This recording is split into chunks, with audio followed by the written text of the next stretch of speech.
Good morning and aloha. Thank you for joining us on day 2 of HBA's Virtual Alumni Week. I'm Billie, Leader, Director of Institutional Advancement for HBA and proud alumna from the class of 1994. We hope you enjoyed yesterday's lineup of activities, and we thank all of our guests who kicked off our virtual week. If you missed our show yesterday, don't worry. You can log in to hba.net and catch up. Our trivia question for the day will be from yesterday's show, and you'll have an opportunity to win a $100 gift card from Foodland Farms. We have a full show lined up for you today. Our theme today is service, and we think you'll be inspired by our alumni who are using their expertise and their talents to serve others and their community. We'll connect with alumni like Natalie Han Phillips from the class of 1990, who's an audiologist, podcaster, author, and CEO. And we hope you'll tune in to our Alumni Leadership Series where you'll hear from alumni serving in our Hawaii State Judiciary. We'll also be celebrating the classes of 1960, 1990, and 2005, and hear from a couple who's given more than 40 years of service to HBA, Mr. and Mrs. Hong. And because you can't come back to campus this year, our HBA Alumni Association will bring HBA to you with a virtual campus tour. Don't forget to connect with us on Facebook and Instagram at HBA Alumni or on our website at hba.net. Let's get started. So tell us about your HBA story. What brought you here? A job. I was about to graduate from Cal Baptist, had no idea what I was going to do, and a classmate stopped me in the hall and asked if I'd be interested in teaching at what was then called Hawaiian Baptist Academy. I never thought this is what I'd be doing though, like to be honest. When I left HBA, I did not say I'm going to be a chef. What did you think you were? You know, I thought I was always creative, so I always thought it'd be something in the creative sense like that, and I was still looking. I was looking at like things like design, like graphic design, or like or even like marketing and things like that. Right. And so I went to school, and then I just, you know, it just didn't like seem to be like what I, you know, like it just didn't feel right. And cooking was just like a hobby I used to do in high school. I felt like, it was also a way of expressing creativity, and I thought it was a kind of a cool thing. My friends usually think, oh, that's cool that, you can cook. So we used to cook for other people. I remember going to Tyler's house and cooking, and then I cooked chicken and I undercooked it and everybody got sick. In my view, I think leadership is really about others. It's really not about you as the leader. It's really about supporting, guiding, and empowering others to flourish. I see it that way. I've heard it said that leadership is not necessarily about being in charge, but rather having people in your charge. What has been your hope or your prayer for the students here at HBA? At one time, I would have given one of these answers, very obvious answers, for them to be a lifetime learner, for them to be happy, for them to be successful. And gradually, I realized I wanted them to change the world, but I wasn't sure I was making that clear enough. So for the last few years, I would begin the first day of class with something like this. I expect you to change the world. Early on, I think that God helped me realize that because I knew that it was because of His grace, and that I probably didn't have the resume that others would think that, hey, this should be the president of HBA, that He would not allow me to say that it was me, that it was pretty obvious that it was God leading. Early on in my life, after I left HBA, my mission, I've been always a person of mission and purpose. My personal mission was to help others reach their full potential in Christ. So we want to encourage you that whether it's been a while or you've just graduated in 2020, that we welcome you back anytime to come and join us at your alma mater. Whether it's a sporting event, a game in the gym, or an event for Alumni Week, things like that. Or as a parent, We encourage you to bring your children back to HBA. We welcome you back with open arms. Good morning and welcome back to Hawaii Baptist Academy's Virtual Alumni Week.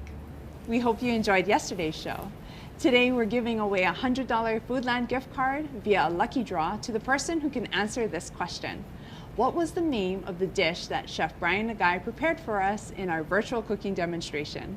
You have until 10 p.m. Hawaii Standard Time to email us at alumni@hba.net. Let us know your name, graduation year, and your answer. And we'll post the winner on our website at hba.net/alumni under Alumni Week and on our Instagram and Facebook accounts at HBA Alumni. We have so many of our alumni who are providing such wonderful services to our community, and we'd love to stay connected with all of you through our Alumni Business Directory. This directory is a networking resource for the greater HBA community and also helps individuals find information about alumni-owned businesses and professional services that they can support. Visit hba.net/alumni for more information. Today, we celebrate the reunion years of the classes of 1960, 1990, and the class of 2005.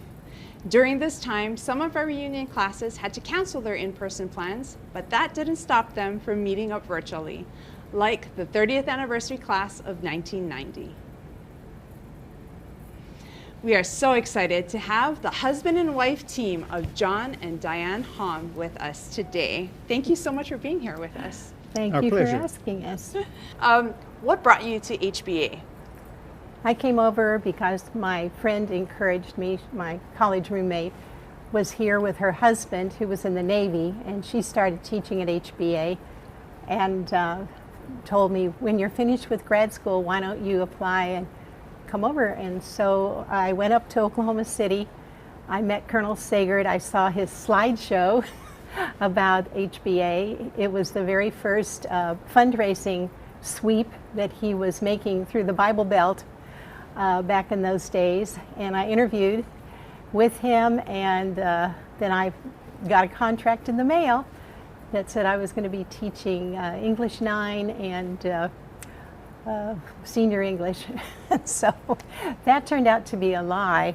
I ended up teaching novels and Shakespeare and this little thing called ACRM. And I lived in that house on Nehoa Street, right next to Central Baptist Church. Some unkind people called it the nunnery, or the house of unclaimed blessings. And I lived there with Miss King, Trish Simmons, Miss Methy, and Darlene Kaneshiro, among other ladies. Wow, that's great. And for you, Mr. Han? I was considering going to seminary after college and even applied. And then Dave King, Maureen King's brother, who was the athletic director here, said that there was a science PE position open and would I consider applying. So I interviewed and things worked out, and I ended up teaching 8th and 9th grade science and PE my first year. And so tell me then the story of the two of you. I'll let her do it. Well, among the many places that we taught besides Heula Street was the Makiki Christian Church. And that was my 4th year at HBA and John's first year. He was teaching, he had an 8th grade homeroom, I had a senior homeroom. So he was a little intimidated by me because I was so, elevated in class sponsorship from him. And so he said I was very snooty to him. I'm sure I was very kind, but we'll go with his version of things. So we kind of ignored each other the first year. But then when we got here on this campus, I went down to 9th grade and his class went up to 9th grade, and we were both freshman sponsors. So one of the things you had to do if you were a homeroom teacher back in those days was plan camp. There was no Christian activities director to do that for you. And so we had to plan camp together because we were sponsoring the class of 1979 along with Miss King, and that's what brought us together. Wow. So we spent long hours at camp just chatting, and that was in February. So we quickly dated in February, got engaged in March, and married in June. Wow. It's kind of like you go shopping, you know, you see what you like and you just get it, right? No use wait. You knew what you wanted. Yeah, exactly. You were claimed from the nunnery. What a story. I love that. And so many of our alum have gotten together as well and have gotten married. I think there's probably one married couple from almost every class. Every class. Yeah. But it is interesting to have a married couple teaching. What have been some of your most memorable teaching moments here at HBA? Well, I'll never forget the first time I saw that old school on Heilulu Street. My friend had warned me, it's a wonderful, wonderful school, wonderful faculty, wonderful students, but the facilities are not the best. And I thought, well, how bad could it be? And then we drove up and I saw those World War II barracks that were just, you know, eaten up by termites. The fire alarm was one of those old triangles like you see in the cowboy movies when it's dinner time, knitting, knitting, and that was what the registrar would ring when it was time to have a fire drill. It was pretty bad, but the kids were just as great as she had said they were. The parents were wonderful, and the faculty was great. And the mission was there. This was a school like no other school that I could have possibly gone to, and I sort of felt like I had landed in the honeypot when it came to teaching, because when I compared my experiences to what my friends were going through in public schools on the mainland, I realized, oh boy, I'm really fortunate that God has allowed me to come to this school. And since you were a part of the older or the oldest campus and then moving up to the public campus, I mean, talk about that, because that's a whole nother generation that for so many of us we don't have no understanding or comprehension of. Well, Dr. Henderson, Burl Henderson, used to joke that the only thing that kept the school together was that the termites were holding hands.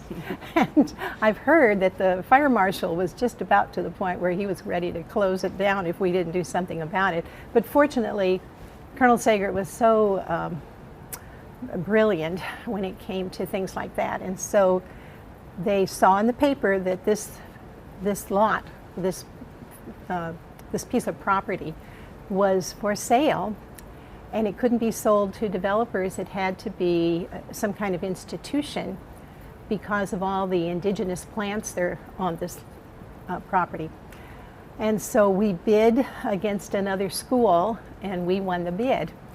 And so when we got home, the whole school, and this is how small the school was, we all went to see the Ten Commandments at the Cinerama Theater that day.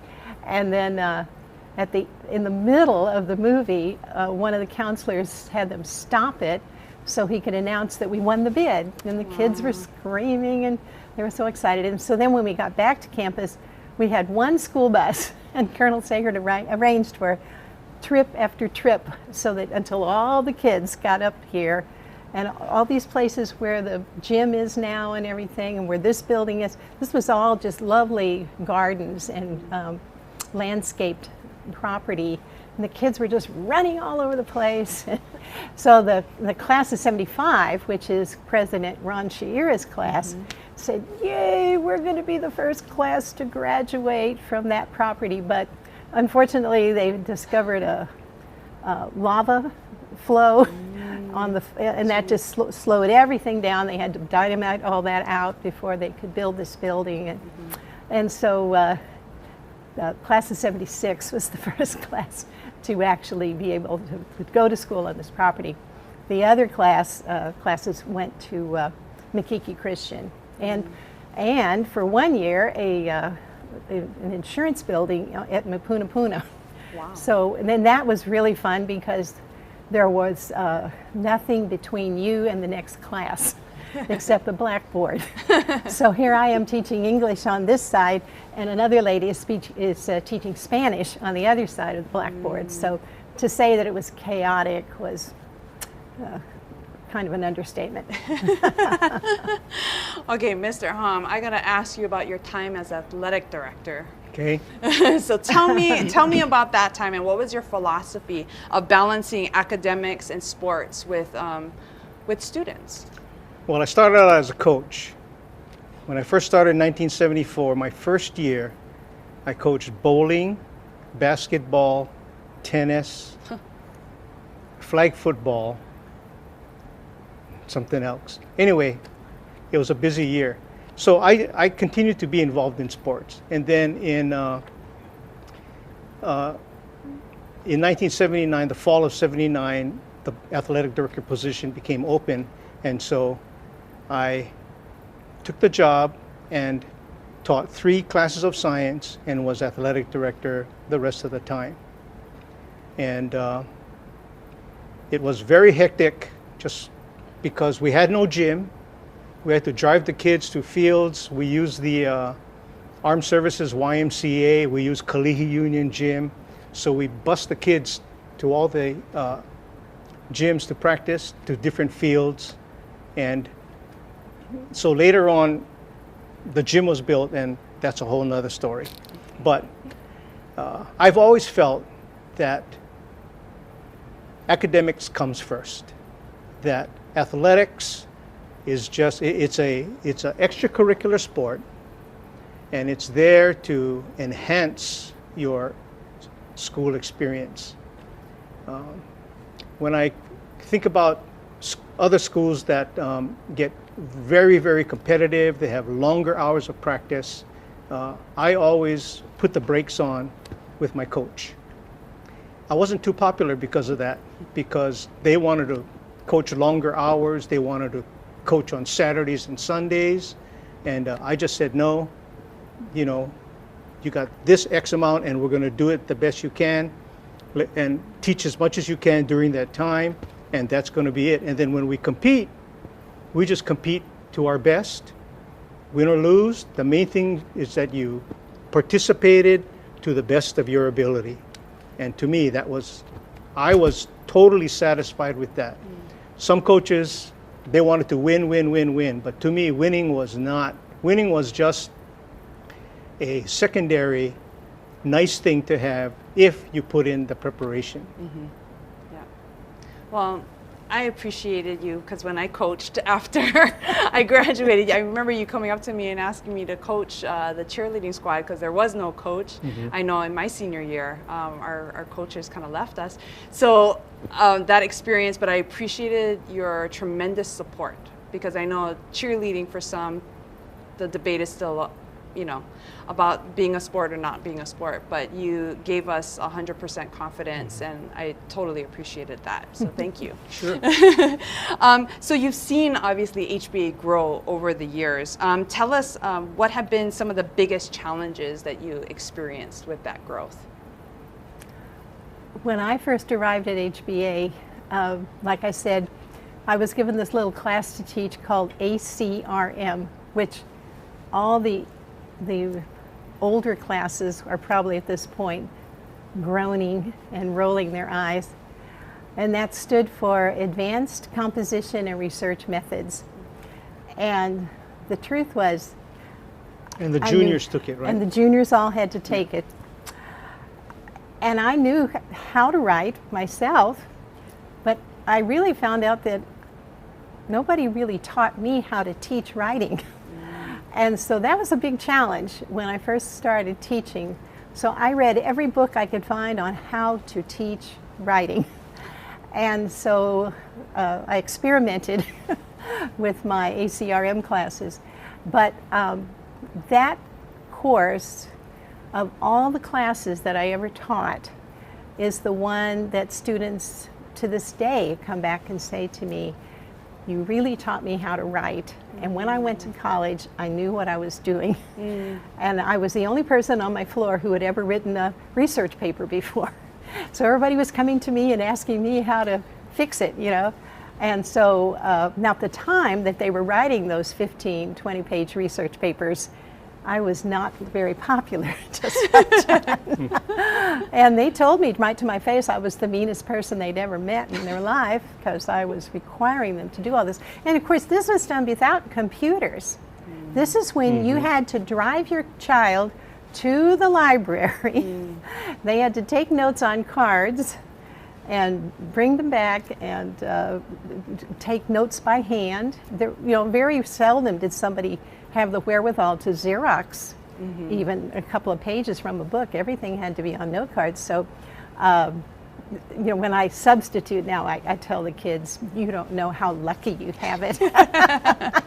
All these resources are right at your fingertips, you know, and it even formats the bibliography and everything for you. But anyway, that little class, so when later I was asked to be the academic dean, that was one thing I really wanted to see happen at HBA.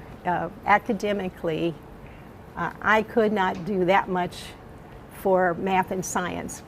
I had no background.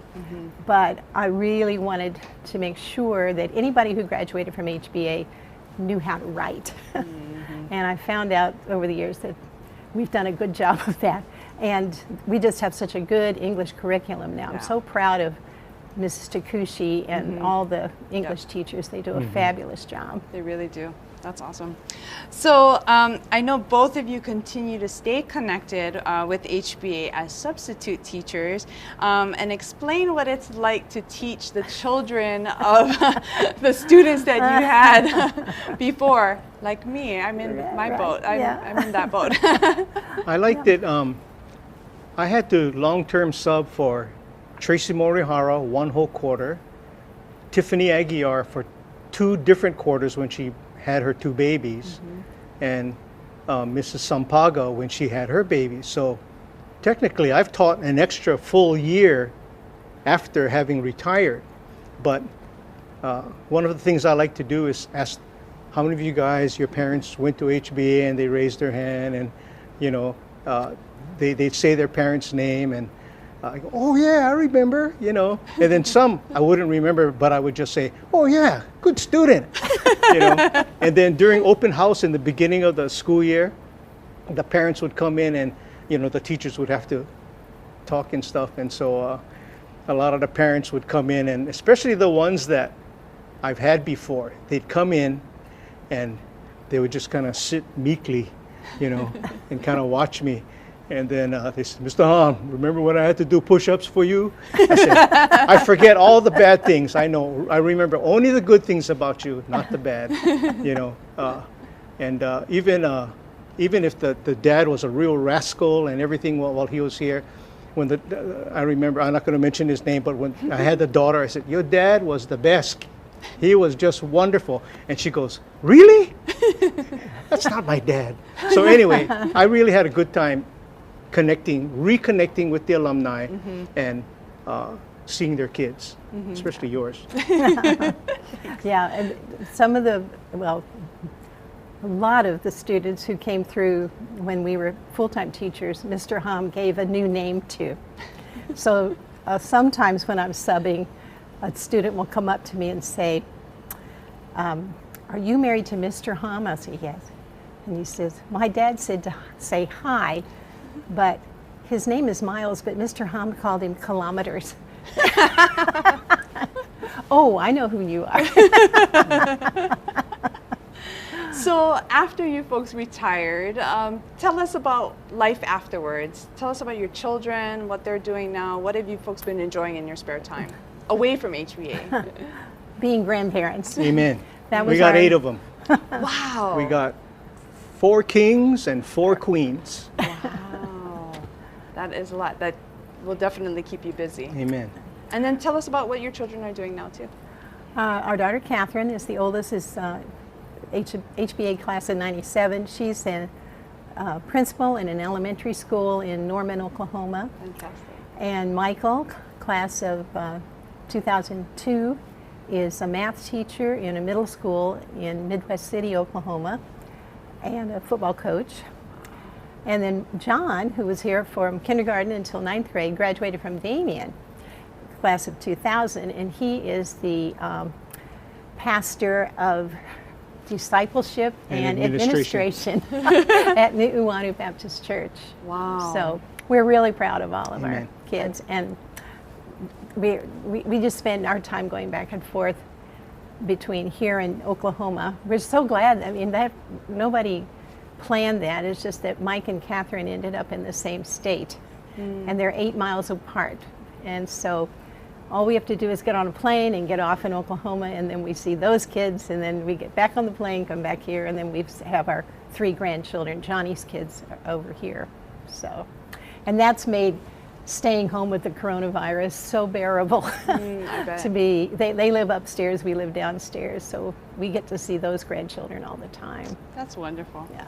So in what ways do you continue to give back to HBA, and why?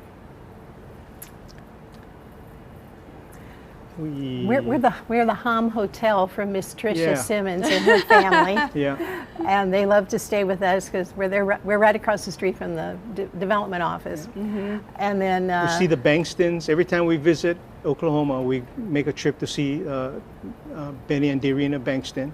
and Kathy Bankston, who were retired. And when Colonel Sagert retired and went into a nursing home, every time we went to Denton. Norman, we Yeah. would drive down to Denton and see him. And there was one time where he was just getting around in a wheelchair at that point. And Trish Simmons was with us. And I videotaped him, and we sang the alma mater together. And I don't know if you saw it or not, but then Soldiers of Light, Todd Yokotake showed it on the big screen at the dinner that night. It was really nice. It was a tribute to Colonel Sagert, because he had just really passed perked away. up. He passed away, and then he remembered the words and he sang it with us. It was really nice. Oh, that's fantastic. Well, we're so blessed to know you and to have you, and the fact that you've dedicated so many years to HBA and you continue to give back to HBA. That's such a blessing to all of us. So thank you so much for being here. Our Thank you pleasure. for asking. Thank you.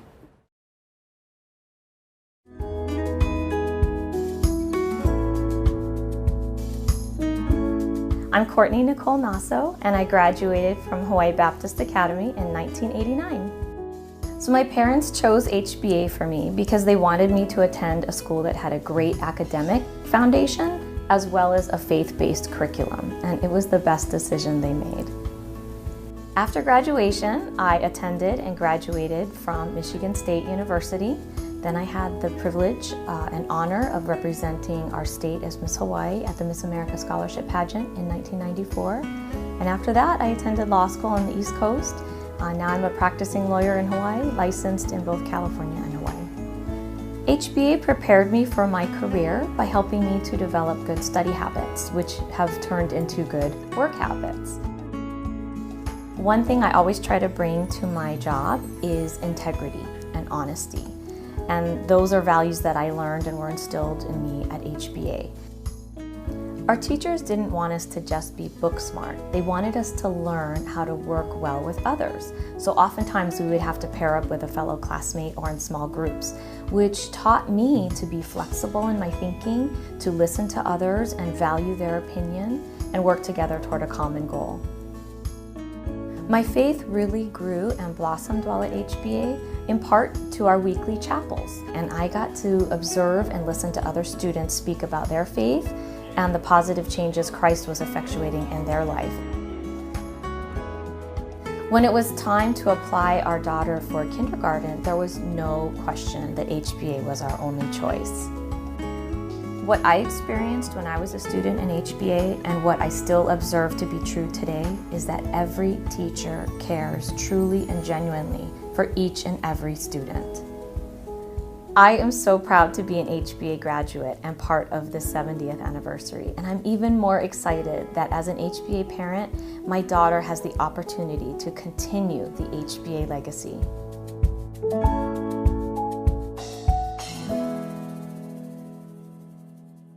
As we head into our 70th year, we are forever grateful to our HBA Ohana, comprised of countless individuals who have contributed to HBA's success. From our very first graduating class of 3 boys in 1954 to today's classes of over 100, HBA has relied upon God's hand to lead us.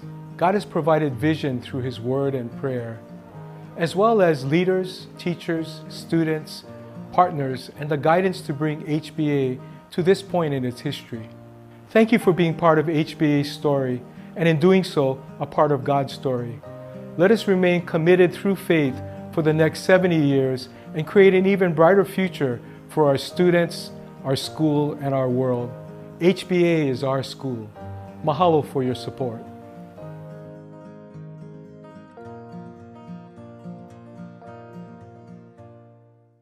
Hi, Natalie. It's wonderful to have you here with us today for our HBA Virtual Alumni Week. Today is Tuesday, July 7th, and we're so excited to have you with us today to talk about, our theme today is about service, but it's a wonderful time for us to get connected and hear about the latest things that have been happening with you. So thanks so much for joining us. Yeah, absolutely. Thanks for having me. Great. So let's just get started, and I'm going to take you way back to when you were here at HBA. Can you tell us about your HBA story? Like, when did you get here? What grade did you get here? And then maybe share with us some of your favorite or the one HBA memory that stands out most.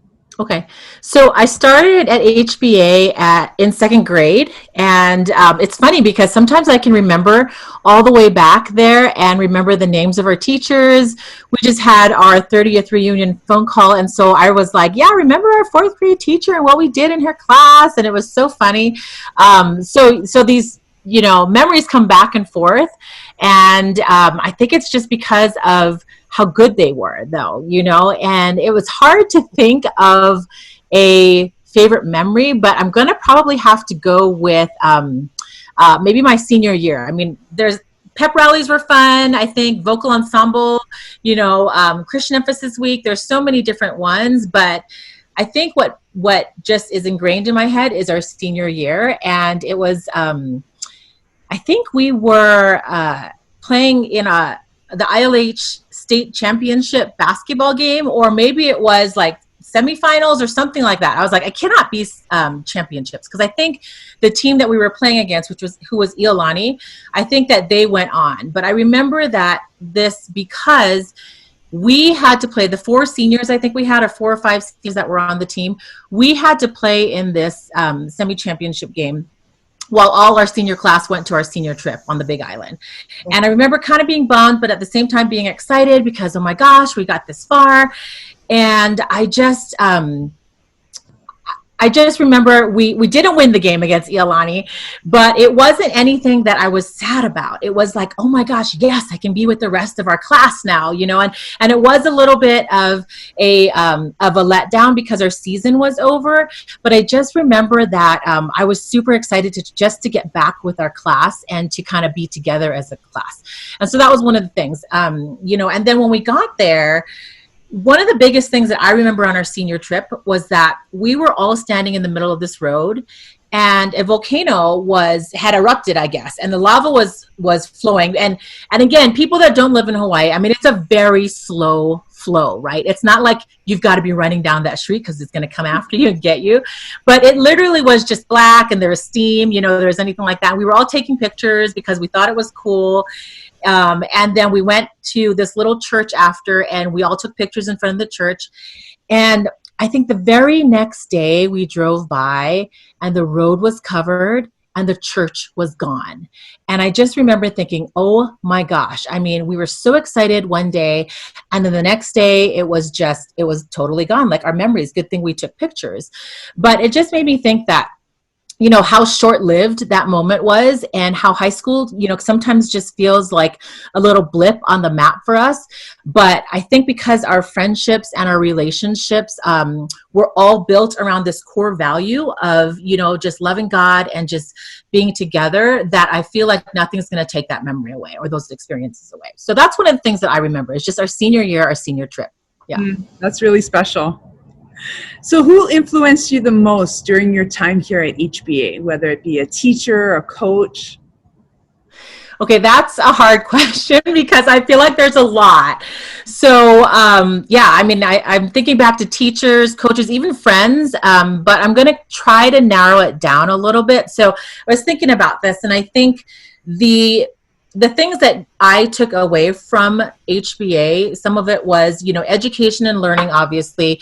Some of it was just confidence, and some of it was just our character that was built. And so the first person that I could think of that sparked my, you know, ability, or, you know, for me to just want to learn more, would be the 12th grade English teacher, Miss Lisa Nelson. And so there was just something about her. She was new. So it's kind of like you kind of feel that teacher out because she's new, and we were all testing her and everything like that. But she was just so fun and innovative and creative and snarky. So she just gave it right back to us, that it made me just want to learn so much more. And so she made me want to read. English wasn't like my most favorite subject, but she made me want to read. She made me want to learn more about Shakespeare. She made me even consider theater and drama. And in fact, you know, that was one of the majors that I was going to go to college for, was just to be a drama teacher, because I loved it. So the spark to learn definitely came from her.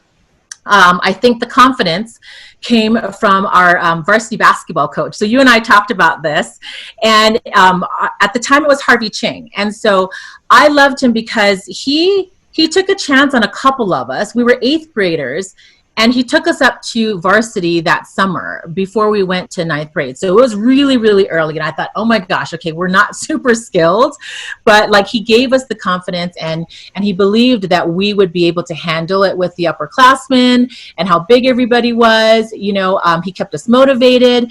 And then also he just took care of us, like before and after games and practices, just like we were his own daughters. And so having that confidence, especially for an outlet like athletics, was huge, I think, and building that. And then the last one that I think a lot of people might agree with me is the person who really had an effect on my character.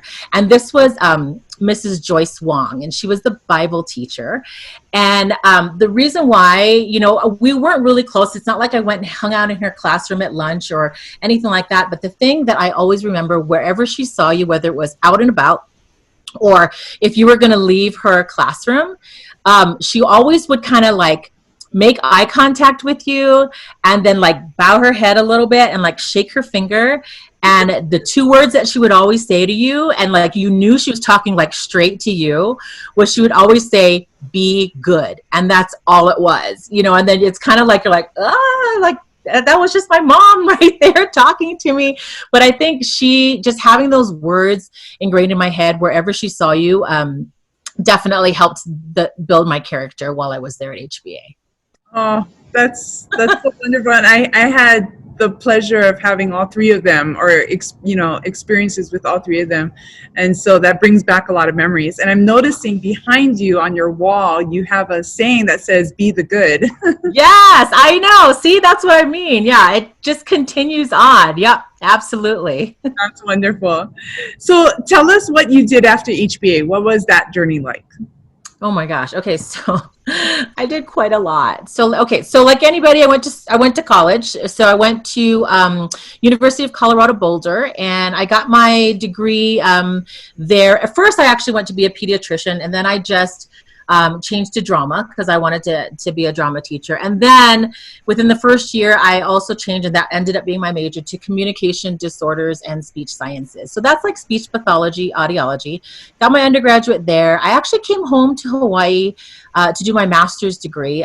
It was the John A. Burns School of Medicine at UH, and that was in audiology, and I got a certificate in interdisciplinary studies while I was doing my master's degree. And then I did, I think, a fellowship year there. I worked for 5 years before I could go do my doctorate degree through University of Florida.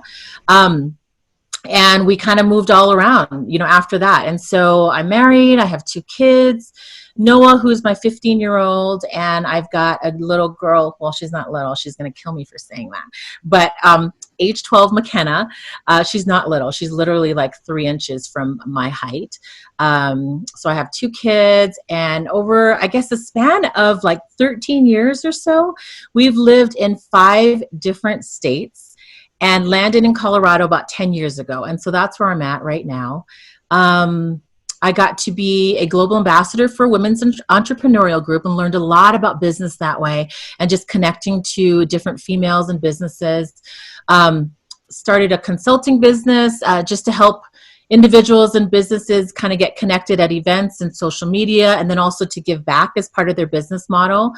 I helped my husband start a nonprofit organization for dads just to spend time with their kids. So that was kind of fun. And then recently I started to host a podcast about a year ago and finished my first book and started another consulting company. So that kind of brings us back to, I have a lot of different things in the fire, but they all keep me happy and really busy. Wow, yeah. That's amazing. Congratulations. That's huge. Thank you. So let us know when that comes out. We definitely want to promote it. Yeah. So, so you've already kind of talked about what you're currently doing now, but how did HBA kind of prepare you for the line of work or just in life in general? Yeah. So it's interesting because I actually didn't even mention that I became an audiologist, and I've been an audiologist for over 20 years, I think like 23 years or something like that. And it is, so that's what I do for my day job. And, as an audiologist, I get to not only help people hear better, but I help them listen and then also connect, because that's different from hearing, and communicate with their loved ones. So I do that on a daily basis just during the day. But then as I host my, Facebook live shows or my podcasts, I kind of do the same thing. So I do that both in audiology and also in the business world, where I just show up and I learn from others and I provide that connection to others to try to get everybody to try to collaborate together so that they can do more together. But looking back at just growing up in Hawaii, being, in HBA, I mean, Hawaii being on an island, I kind of sit back and I think about, man, when you're standing on the beach and your toes are in the sand and the water just kind of runs over your toes, it can feel like you're so small in the grand scheme of things. Like, how would I ever reach that? Or there's no way I would be able to know an NFL player or, reach out to that business or whatever it is. And it just seems so daunting. And I thought about HBA the same way. Like, we're kind of a smaller private school, but instead of like thinking about how small we are, focusing on the advantages that you get because of that. And so, being a smaller school, the teachers are like aunties and uncles, right? And the upperclassmen were like our brothers and sisters that supported us, but then also teased us a lot. And it was literally like a brother and sister type of thing. And then I think about our class who, I think we had a graduating class of like 90 or something like that. And I just think that even though there were different groups of people that hung out, we all still got along. So like, even when we have our reunions, even when, there are alumni things going on, you like to go and see those people. I felt like we weren't really at a school that had like these cliques that really like bullied each other. I really think that because of either our core value or, just being kind of a smaller school, that you got to have that family experience kind of going through living in Hawaii, but then also going through living or attending a school, I should say, at HBA. And just thinking about, family or ohana for people who are not from Hawaii, it's so hard to explain. I don't know why it's so hard to explain, but like when you go home and you're like, hey, auntie, or whatever, they're like, is that really your auntie? And you're like, no, that's not. But, we just say that, things like that. I don't know why we did it as a young kid, but we just did. But it, again, just, it was just part of the culture, the part of the people in Hawaii and the connection that we have with each other and the generosity and the giving hearts. And so like a lot of that just being really tight knit with whether it's school or just growing up in Hawaii, I think that's what made me feel like when I stepped out in my businesses and things like that, how that was so important, just having that family feel, that connection, because I felt so secure and so happy living in that world for a long time. So I think that's how it helped me. Oh, that's great. Yeah. Thank you for sharing that. So in your bio, you share that you're passionate about building deep relationships and authentic connections to help make a difference in the world together. I love that. Tell me more about how you do this and why this is so important. Okay, so the how is definitely just showing up and listening. I feel like there's so many people who in passing, or have acquaintances, or they're voyeuristic on social media, but they say, hey, call me, let's have lunch. And then like, it never happens. And it kills me because I know it's the best of intentions, but to me, if you're not going to actually follow up with that, then it's one of those things where then you don't get to have that connection. And showing up, I've learned so much that when you show up and you don't really know what you're showing up for, you walk out of whether it's that meeting or that conference or that get together or whatever it is, with so much more than you thought. And so I really believe that, how you actually build these authentic connections is just showing up and starting to listen. I think that the thing that makes people stop doing that is maybe that they're uncomfortable or they're out of their comfort zone. Maybe they're hesitant or scared because they don't really have all the details. Or maybe just following, through with the actual commitment, like that initial intention just stopped in its tracks. And so I think that it's really important to show up and then also to actually listen, but listen intently and actively, right? So ask questions, be curious, make eye contact, learn with the intention of learning or helping the other person versus how are you going to get something out of this meeting, And so that's how I learned how to just put myself out there and show up. The why is it so important to me is because I just, I've learned a lot of lessons the hard way. People get drawn to my energy and then they suck the life out of me like a vampire, right? And so they're like, oh my gosh, I want to be around her and maybe, maybe she can help me do this and this and this. And I probably can, but what I found out was that I was drained, but it's because I let it happen, because I didn't spend time maybe thinking about or listing or identifying what my core values are. And I think that's super important to talk about, because I think that if you spend time writing down your core beliefs and your core values, when it's time to make decisions, you can just base it off of, this is my list of 3 or my list of 5 core values or beliefs. And when you say no, it feels so much better than saying, I feel really bad. I don't really want to say no. But if you have a list and you're like, nope, that doesn't line up with what I believe in, then it's easy to say no and you don't have to feel bad about that. And at the time, I think in my hard lessons, I didn't know that. And so I didn't have it defined. I didn't have it identified. And it was a lot harder to guard my energy and to guard myself, and to then deliver, from the most authentic part that you can, right? And so I think that to me is why it's so important. But why I think it's so important to other people is that I think people need people. I think that a connection makes relationships much more meaningful and remembered. And I think that we all have something to give and that we all have something that we need as well. So it's like a give and take. And I think that when we can work better together, we can make a bigger impact and a faster difference as well. So, I mean, that's it. It seems like it's a no-brainer to make a connection. Okay, you just totally spoke to me just now, and I need to hear that, because I think prior to COVID, life was so busy and it was more things on the plate and things with work or with the kids and with the family.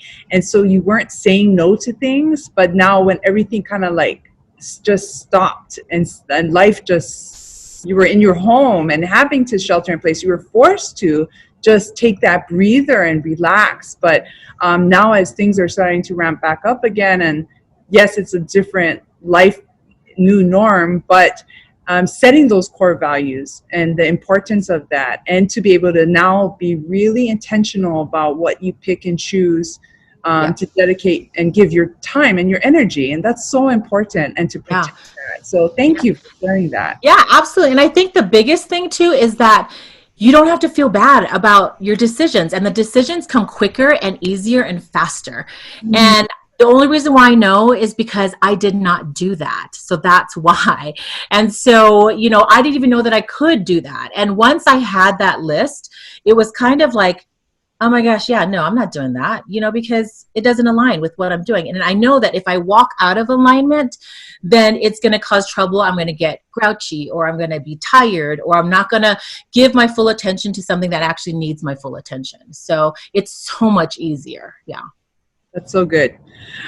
So as we were talking about with COVID, during COVID, people were turning to technology, and you kind of talked about this a little bit, social media specifically, to voice a whole range of emotions, and especially in the most recent weeks. You know, what advice would you give to somebody about how they can use social media positively to give back and create social impact? Yeah, it's so easy, but also it's so hard. It just kind of depends. I think, you know, you have to examine your heart first, and you have to make sure that whenever you're on social media, that you're not just reacting with an emotion, but you consider emotion and logic, I think, you know, and it's super, when I say it's easy, it's because if you are coming from the heart and you're being authentic, the way that you craft your message in your post or your reply or any type of engagement makes it a lot clearer. So, you know, ways that you can kind of think about putting yourself out there in probably a more positive way would be easy is pushing somebody else out. Like, it's not about you, but if you see somebody that's doing something cool, or they posted something, or they posted a meme, or they posted this article, or whatever it is, or they're doing something and they're proud of it, you know, share that or comment on it. So if you don't feel comfortable sharing it, but comment on it, saying, oh my gosh, that's awesome. Like, you know, and push them out, what you believe in, you know, or what you connect with. That's really going to be the way it's going to come from you authentically, or support a cause. I mean, there are tons of, you know, fun, you know, ice bucket challenge things, and, you know, things like that are fun. So don't forget that even in this time where, whether it's an election, that, you know, social media feels just kind of, you know, make people more negative, or whether it's COVID, or whether it's Black Lives Matter, you know, there's a lot of stuff. And so, you know, get in there and support a cause, but do something fun. Maybe teach something, you know, get on there, do a live, and teach something. Everybody, I truly believe that everybody can drop some knowledge, and that they can teach something. And so, you know, you might not think so, but you don't know. So you might as well put yourself out there to teach something or challenge somebody. Be thoughtful in your posts, maybe encourage others to do the same. But those are all some easy things that you can show up on social media and make it positive. But then you also have to consider your personal boundaries as well, right? And so, again, we talked about this, but it's not all about you. So think about your comments. Make sure it doesn't necessarily point back to you. You know, I talk about the I mentality in one of my blog posts, because I think it's really important to think about, you know, when you're on social media and you have this opportunity to be an influence, you really want to think about how do you want to spend that influence. And text, you know, as you're typing something out, can go many different ways, because nobody knows what your intonation is. So that's why I do video a lot, because you can actually reach people that way. You know, you instantly connect that way when you use video versus text. So that's why, you know, think about that. And again, the easiest way to do that is to push somebody else out. But, you know, another personal boundary would be that you need to think about what you can talk about and what you don't want to talk about. So, like, you don't have to go there if you don't want to. You don't have to, even though you're experiencing something, you don't have to post it all over social media, you know. You can decide first whether or not you want to share it, and then how you want to share it. You can step back for a while, you know. I have another great article that is talking about disconnecting to connect, and really stepping back and looking at yourself. And you don't have to put yourself out there. You might just need this quiet space, and you might need to just disconnect from social media for a while, and that's fine. And don't engage. There's no obligations. You can unfollow whoever you want to. There's no rules. And so be okay with that. And then especially in our day and age, or this time right now, have a conversation. Like, this is technology, like what we're doing right now. Have a conversation, be open. So, if you don't understand Black Lives Matter, call up somebody and have a conversation, an open conversation that's safe. You don't have to go live and do it. Just say, hey, I don't understand what some of these things mean, or why are people so upset, or, what's the big deal? Have an open conversation. And I think, that, 4 + 5 is the same thing as the same result as 6 + 3, right? But it's a different perspective. And so putting yourself out there to be open to all these different perspectives allows you to not only connect to that one person and understand that perspective, but I think that it helps you understand how you can use social media, and how you can reach out to different people. So I think that those are some of the different ways that I would recommend to use social media, just more positively, and then also make sure that you are okay with whatever you're putting out there. That's a very important conversation too, that I know I've been having most recently with my 2 daughters, because letting them know that whatever they put out there, it's going to follow them. And to be really just mindful about, if they're expressing anything or what they're posting. And that's an important conversation we have actually all the time. So as a business owner, a wife, a mom, a philanthropist, how do you find balance and fill your bucket? So I know you were talking about identifying your core values, but what are things, ways that you renew your spirit? Well, number one, I have a good partner. So my husband is amazing.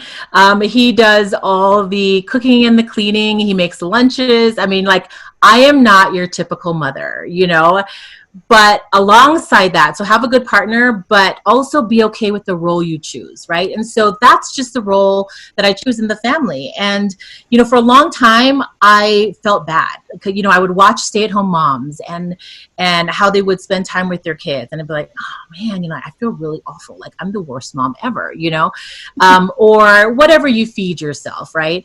And I think that you have to be okay with the role you choose. I think that, even if whatever you choose doesn't look like any other family, it's okay. But I think that you also have to take a break. So like COVID, even though when people watch me, I'm like literally running around. I am trying to work on these spokes of my wheel, right? Trying to get to these multiple areas where I can give and serve or have multiple streams of income or whatever it is. But I actually loved the social distancing. Now, I have to say, our office, my audiology office, only closed for a week. So I was still working, but it was a much less. But I loved being home before lunch, and having lunch at home with the kids, things like that. And so, what I have learned to do is I've learned to listen to my body because, as a former athlete, your body cannot do the same things that you did when you were like 16 years old. And so, I learned that if I don't take care of it, I will throw my back out, or I will, whatever it is, right? And it makes me so mad because if I don't listen, then something's going to happen where I'm going to have to sit my butt down and be forced to actually stop. And so instead of that, I try to look at the warning signals, or I try to decide, you know what, I'm just tired tonight. I cannot look at anything else on my computer, and I will shut my computer, put it away for the night, or I will go out and get a massage or whatever it is. I do a lot of different things to fill my bucket. But one of the things is really learning how to listen to what your body is saying. And again, that goes back to connecting to yourself, right? And it's just stopping. And it's okay to stop. Like, nobody's telling you to push. But it's okay to stop and have a break. And it was the same way that I looked at how our kids were handling school, right? A lot of people were frustrated and with the school system. And even though teachers were doing all they could, I was like, guys, in the grand scheme of this, it's 2 months of your school life. Like, it's not the end of the world, right? And so it is what it is, and you kind of have to just learn to be flexible. But yeah, I kind of ebb and flow with how I'm feeling, and then being okay to just stop and pause and put things away if I need to. Yeah. That's great. So you talked about too during this time of giving of service. So how do you give back? Whether it's through your community, through your neighbors, or through your work, how do you give back, and what's that service? Oh my gosh. Okay. I'm like, do we have another hour? Well, I try to weave it in everything that we do, I think. So obviously, with my husband's nonprofit, it's fun because he came up with the idea. I just helped him, strategize and do things like that. And so that we are working on our family because, we create environments for dads to spend time with their kids. And so that kind of at least brings it back home, gives him something to do. I sit on 4 nonprofit boards. So I'm giving back that way, but they're all different. So one is Young Men's Service League, which is an organization that I serve with my son. So there are all these different national organizations that I serve 4 years with him from freshman to senior year, where we go and do philanthropy service in the community here. And so I get to spend, the 4 years. And I thought, why wouldn't you do that? Because after these 4 years are done, like, he could be gone forever. Boys don't come back, I feel, And so I'm like, I'm spending time with him. And not only that, but I draw it out. So every time we sign up for community service, I take him out to eat or go grab a treat after or something like that so that we can talk about it. But then also it gives me more time with him. So, there's that one. I just signed up for National Charity League with my daughter, who it's the same thing, but now daughters can do it 6 years from 7th grade to 12th grade. So now I have to add more hours to give back to the community, but I'm doing it with my daughter. But yeah, the other nonprofit boards I help out in our audiology practice. We do tons of nonprofit things. Sometimes they're challenges. We usually do like a Christmas challenge where we decorate stockings or ornaments. And as our patients come through the door, we have them vote. And then we usually donate every staff member that decorated one. We donate money for every vote that we got on social media or in the office. And we donate that to those charities that we got those votes for. So we do a lot of different things there in the audiology world as well.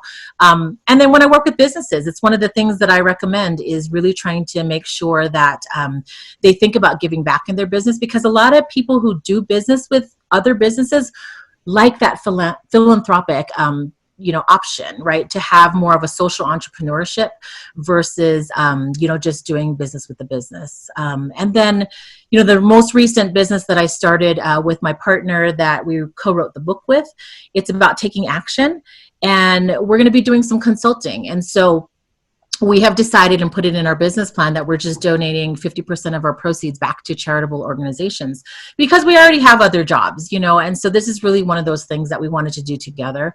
So there's all different ways that you can give back in everything that you're doing. You just have to find that avenue. That's what I think.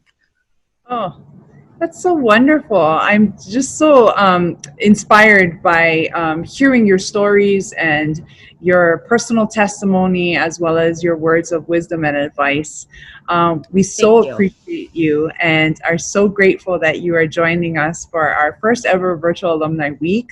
It's wonderful to be able to connect with you, utilizing the technology and having a conversation. So thank you so much for taking the time to be here with us. No, thank you. I was so sad. I had my ticket to come home for the Alumni Week, and then I heard that it was canceled because of all of this. I still pushed it out to August, so I'm hoping that the quarantine lifts to come back in August. But I'm glad that you guys are doing this because I think that it's really cool to use the technology to be able to keep alumni, just not even in your own class, connected to each other, I think, too. Again, like we are such a small-knit family at HBA that I think it's really cool to be able to see what some of the other classes are doing or what other people are doing. And so I appreciate you guys for doing this. Oh, thank you so much. And yes, next time you're in town, stop by. We'd love to see you and have a visit. Great. I will. Thank you again. It was wonderful to see you online and to reconnect. This week we celebrated our 44th annual Mainland Advisory Council meeting, and tonight we culminated that week with a very special Aloha banquet.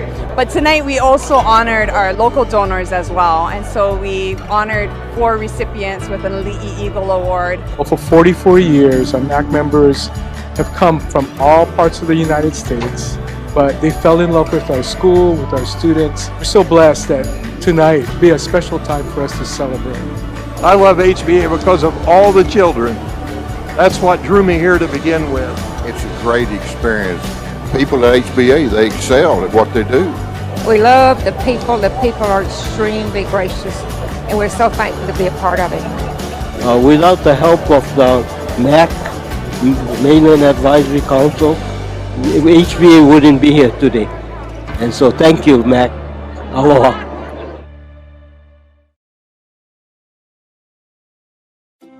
Hi, welcome to HBA's Virtual Alumni Week. I'm your host, Leighton Hara. I'm a class of 1995 graduate, and I'm also a son of HBA, meaning I went here from kindergarten through 12th grade. It's a pleasure to be here today, and just to give you some background information about me, I'm a managing partner at the law firm of Ota and Hara, and I try to give back to HBA by plugging into the alumni network and by hiring HBA alum as law clerks, office mates, and even associate attorneys. So I know it's been a while since a lot of you have been back here. Why don't you come with me and let a lot of my alumni friends show you around the campus on a campus tour, virtually of course. Come on. I'd like to take this opportunity to explain a little bit about the Hawaii Baptist Academy Alumni Association, which was started over 10 years ago to help foster networking between recent graduates and the current alumni in the state of Hawaii and abroad. The Alumni Association helps raise funds for various things to help the school, including student scholarships. Since I've been on the board, we've issued about 6 scholarships that have gone to students to help offset their tuition or schooling needs. In addition to donating time and money and energy, you can also donate by just giving yourself back to the school, helping out with the fun fair or teaching students or coming back for career day and explaining certain things. But speaking of the Alumni Association, I'd like to introduce you to my friend and president, Lueder Beck. Hey Lueder. What's up, Leighton? How's it? How are you? Good. How's it, everybody? My name is Lueder Beck. I'm the HBA Alumni Association current president and a 2004 grad from HBA. I have Christine Yamashita with me. Hi guys, I'm Christine Yamashita, class of 2005. I recently joined the Alumni Association. I'm the current vice president, and I'm really excited because we have a lot of great events that we can talk about. Yeah, so some of the events that we have right here on campus, we have volleyball here right at the gym. We also do a bowling tournament out at Aiea Bowl. It's a lot of fun where a lot of family and friends can fellowship with different classes. We also have some great new buildings here on campus that I haven't seen in a while. If I'm not mistaken, I think it used to be an old locker room, kind of dingy, and now a nice basketball court that I remember playing with my friends. Now it's this beautiful building. Christine. It's the Art and Sciences building. It was built in 2013. I've actually never seen it before, so I'm really excited to check it out. Hi, I'm Leighton Miyachi. Aloha, I'm Esther McDaniel. And I'm from the class of 1984. And I'm from class of 1986. And we're standing here in front of the Eagle Donor Wall that's in the Arts and Science building. That was dedicated in 2014. I give back to HBA in many different ways. First off, I had a son here that graduated in 2019, and I am a legacy parent. I also do serve on the board of directors for the Alumni Association, and I was one of the founding members as well. I also did coach volleyball here many years ago, and we were quite successful. And I've been able to financially support the school at times. And if you notice, Leighton and I are wearing Hawaii Baptist Academy Alumni Association shirts. You can get one too if you come out and serve your school as an alumni on the board. And we're always looking for more volunteers. So get involved. Aloha, I am Jennifer Harada Okino, and I graduated with the class of 1989.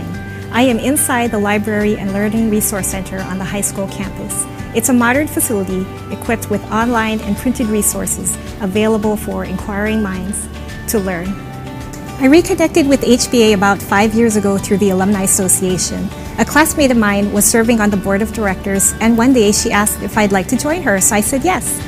Since then, I've served as vice president, president, and chairperson of the Scholarship and Funfair Alumni Booth Committees. Why I give back to HBA is because it's a connection to my past. After I graduated, I was only focused on my future, and HBA was the furthest thing from my mind. Of course, they sent the occasional postcard, the annual newsletter, but it was a sympathy card that really got to me. I received it not long after my mother passed away, and then another one the following year when my father passed away. It was a gentle reminder that my past was still a part of me. Fast forward to today, I love getting together with my classmates. Granted, we were a mixed group of kids, and some may even called us rebellious. While it seemed like we could never get our act together, something clicked along the way, and we pulled together in more ways than one. If I need volunteers for the fun fair, they're there. If I need money for scholarships, they're there. If we need to vote in our classmates for best poke in Hawaii or best women's basketball coach, we're there. And most importantly, last year, we got together to honor 2 of our friends, our classmates, who passed away. These are the people who knew you when you had braces, when you had glasses, bad hair and bad fashion, and when you tried to dance when there wasn't a dance. These are the people that knew you, and you can't hide from it. So through my experiences, I would like to encourage all alums, new and old, to stay connected with each other, reach out to each other and support each other.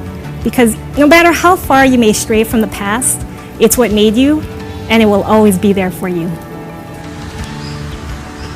Aloha, my name is Kelly Williams. I live on Oahu, and I graduated from the class of 1990. I'm standing here on the beautiful Dan Kong Middle School campus, which was built in 2006.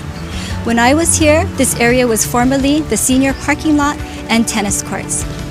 I'm a proud alumni, HBA parent, and board member of the HBA Alumni Association. I support HBA and am thankful to give back by sending my younger daughter here. She has attended HBA from kindergarten and will be a junior next year. I've enjoyed watching her grow, develop a strong Christian foundation, and able to have happy memories that I'm able to live through her. I enjoy serving on the HBA Alumni Association as a board member. By participating through this organization, I'm able to continue the legacy and help to foster networking and relationships for our alumni, which is supported through present and future HBA programs. Hi, my name is Kimberly Char and I graduated with the class of 1988. I'm standing here on top of the senior pavilion, which is also known as the senior area, that was built as part of the high school's expansion in 2013. It's been a blessing to be able to come back to HBA and see all that has happened here and what God has done with the school. I initially came back to the campus because my daughter became a student here in 7th grade, and I got involved with the fun fair and continued that for about 5 years through her junior year. And then I also had the honor of being the project graduation co-chair. And being involved with all those activities allowed me to see the students, interact with the teachers, to see all the faculty, and to see what God has really done with the school and how it impacts the students. You see them learn about Christ and begin to grow and walk with Christ, and that's always amazing to see being a graduate of Hawaii Baptist Academy.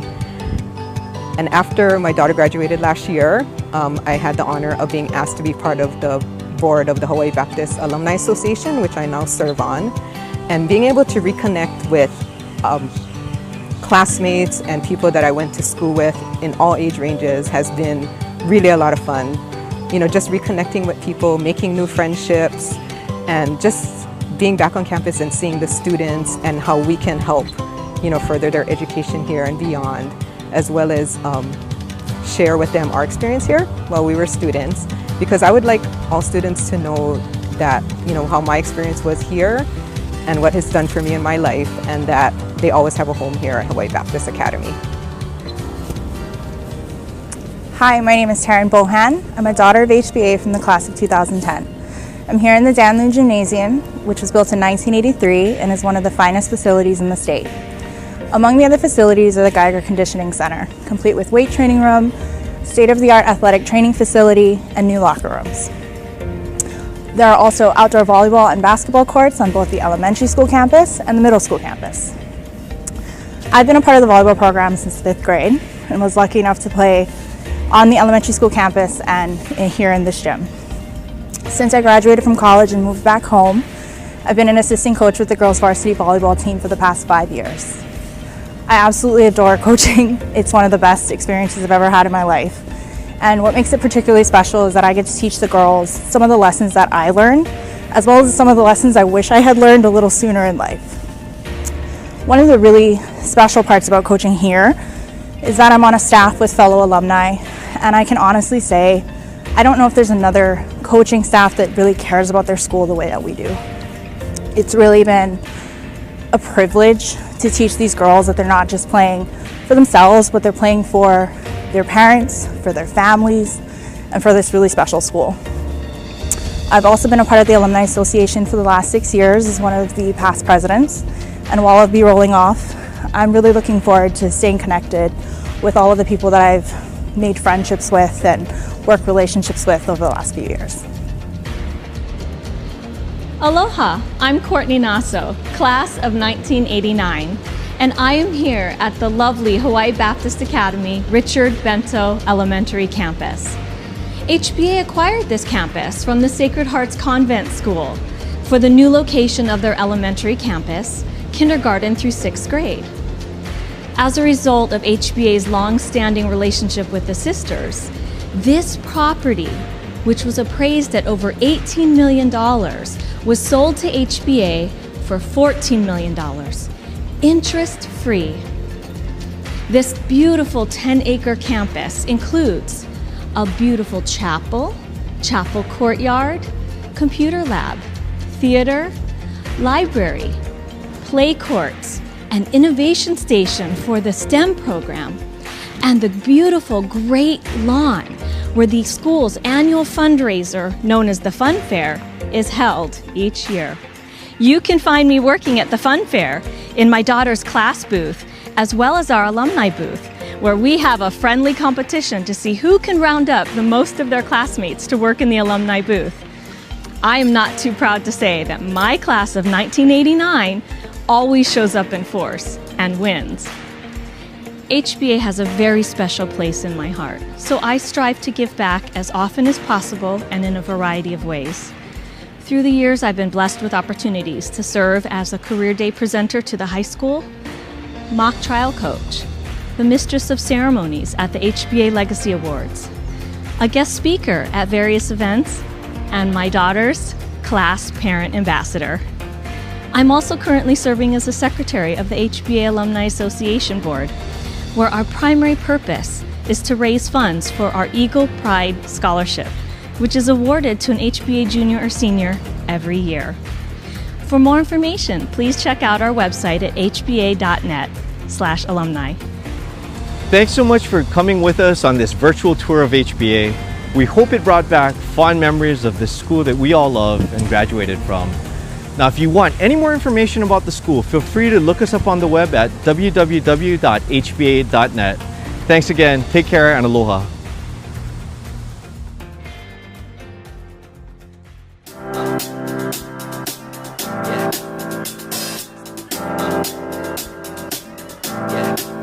I got this feeling inside my bones. It goes electric wavy when I turn it on.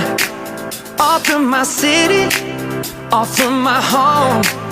We're flying up, no ceiling when we in our zone. I got that sunshine in my pocket, got that good soul in my feet. I feel that hot blood in my body when it drops. Ooh, I can't take my eyes off of it, moving so phenomenally. You're more like the way we rock it, so don't stop. And under the lights when everything goes, nowhere to hide when I'm getting you close. When we move, well, you already know. So just imagine. Nothing I can see but you when you dance, dance, dance. Feel good, good creeping up on you. So just dance, dance.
nobody else. The way that you flip your hair gets me overwhelmed. But when you smile at the ground, it ain't hard to tell. You don't know you're beautiful. Baby, you light up my world like nobody else. The way that you flip your hair gets me overwhelmed. But when you smile at the ground, it ain't hard to tell. You don't know. You don't know you're beautiful. Only you saw what I can see. You'll understand why I want you so desperately. Right now I'm looking at you and I can't believe you don't know. You don't know you're beautiful. You don't know you're beautiful.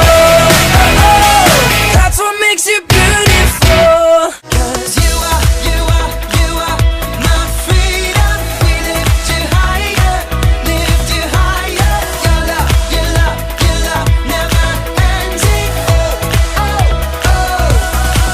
You are alive in us.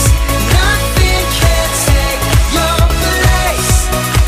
You are all we need. Your love has set us free. Oh, oh, oh.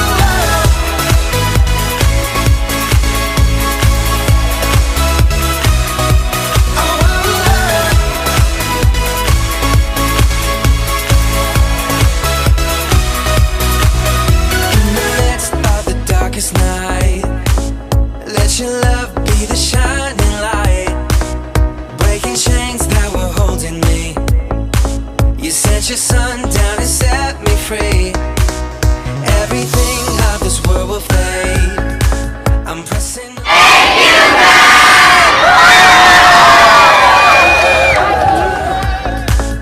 I won't stop till your kingdom come. 'Cause you are. Thanks for tuning in to today's show. Wasn't that fun going on a virtual tour with our Alumni Association board members? I hope it brought back a lot of fond memories. We're so grateful for the partnership we have with our Alumni Association. There are many ways to get involved, as you have heard from today's alumni, through volunteering for school events or activities, coaching a team, serving on the board, or through giving. We hope that you consider reconnecting with HBA. It was great talking with the husband and wife team of John and Diane Han, and also Natalie Han Phillips from the class of 1990 via Zoom. Speaking of Zoom, Natalie and her class held their 30th reunion virtually. Congratulations. We hope next year to hold Alumni Week in person and add virtual elements for alum who live abroad to join in the fun. So save the dates, July 5th through 10th, 2021. Don't forget to email us your answer to today's trivia question from yesterday's show. You have until 10 p.m. Hawaii Standard Time to email us your answer at alumni@hba.net and provide your contact info that will be entered into a lucky draw. We'll post the winner on our website and on Instagram and Facebook at HBA Alumni. Stay tuned for our Alumni Leadership webinar series starting at 10 a.m. Hawaii Standard Time, featuring Circuit Court Judge Todd Eddins from the class of 1982, Circuit Court Judge Karen Nakasone from the class of 1987, and attorney Courtney Glaza Naso from the class of 1989. If you are unable to watch any of the shows live, you can always watch it after the broadcast to catch up on what you missed. We're excited for tomorrow's show, focusing on the theme of excellence. See you tomorrow.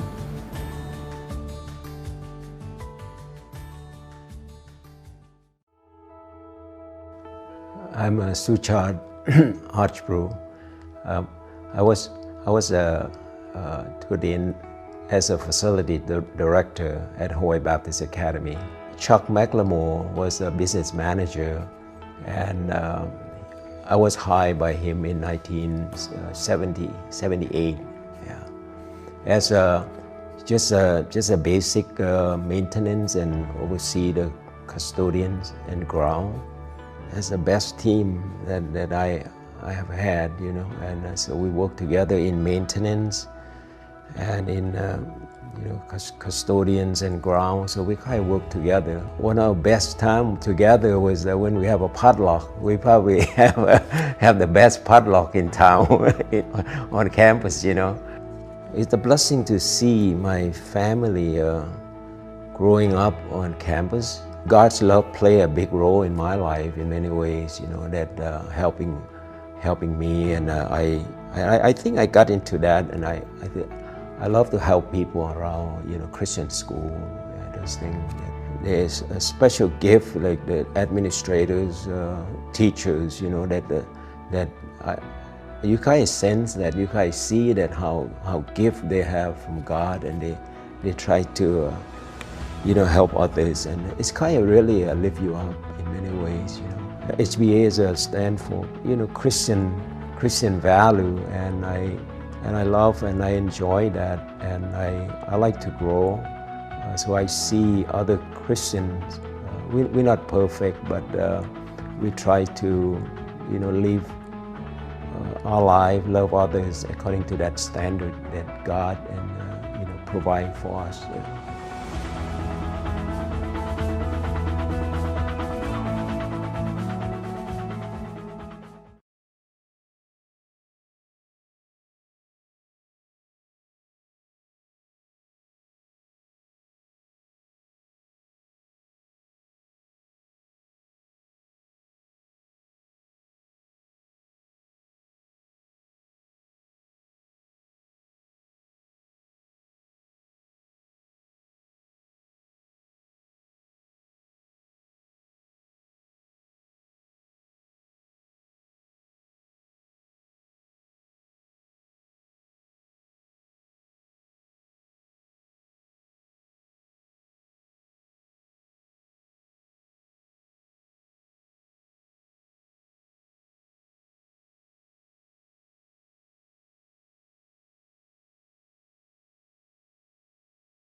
I came to HBA in 1969 and thought I would help out for 2 weeks, but I think I stayed a little longer than that.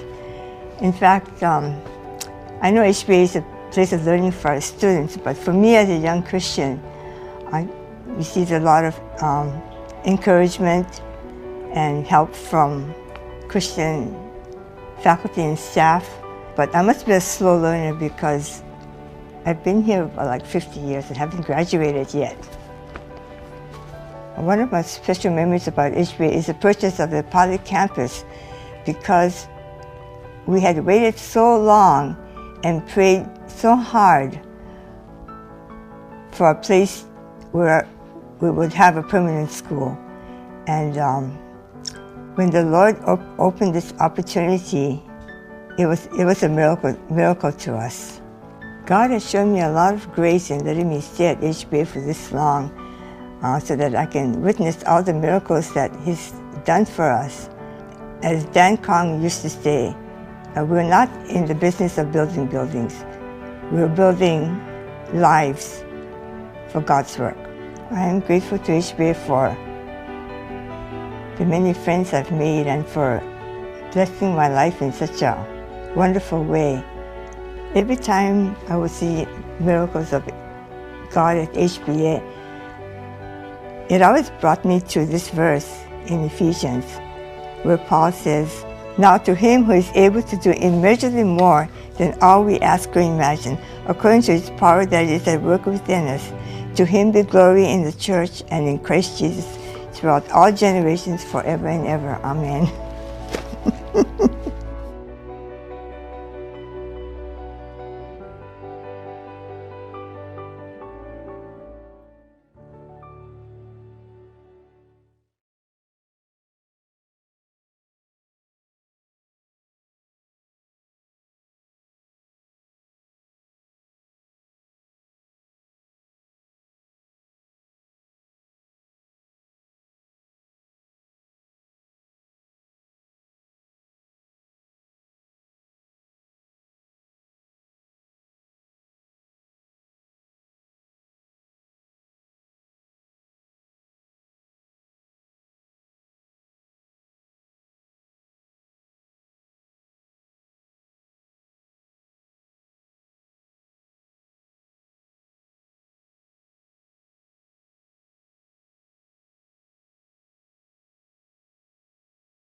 I'm a crazy guy. I always started by singing a song, welcoming the faculty back as well as our MAC friends. Oh, what a beautiful morning. Oh, what a beautiful day. Hawaii Baptist Academy is interviewing us today. Oh, what a beautiful day. Amen.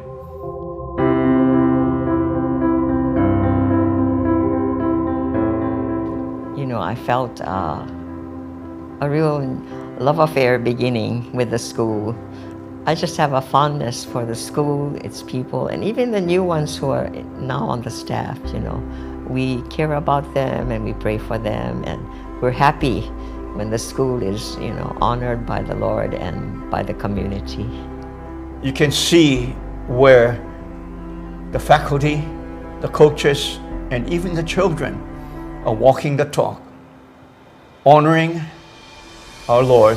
Number one, the vertical relationship, and number two, the relationship of others is so important. We are proud grandparents. Leighton would say, she would rate me maybe as a C- husband, but I know she would rate me as an A+ grandpa. Our success is not our success. It's because of our relationship with our Lord and a relationship with all the people we work with in all the areas that I mentioned that has helped us humbly to get this award. You know, and we really appreciate it, and we will continue to support HBA, and we will continue to do whatever we can, if not in prayer, in giving, and encouraging others to take part in the HBA activities, or even send their children or grandchildren here, because this is a flagship school, not for ourselves individually, but it is for our Lord. Happy 70th anniversary, HBA.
I'm Maureen King, and I taught at HBA for 52 years, starting in 1960, and I still volunteer at the school. I was just graduating from Cal Baptist. I needed a job, and someone told me that Hawaiian Baptist Academy, as it was called then, needed teachers. I applied, was hired, didn't even know what I was going to teach. I'd never been on an airplane. But they had several other new teachers that year. I have built a network, or have become part of a wonderful network. They tell me I've taught thousands and thousands of students, some of which I remember. I was here long enough to teach their children. And I can't go anywhere in town or open a newspaper without seeing people I've taught. Of course, I'm proud to be part of its history.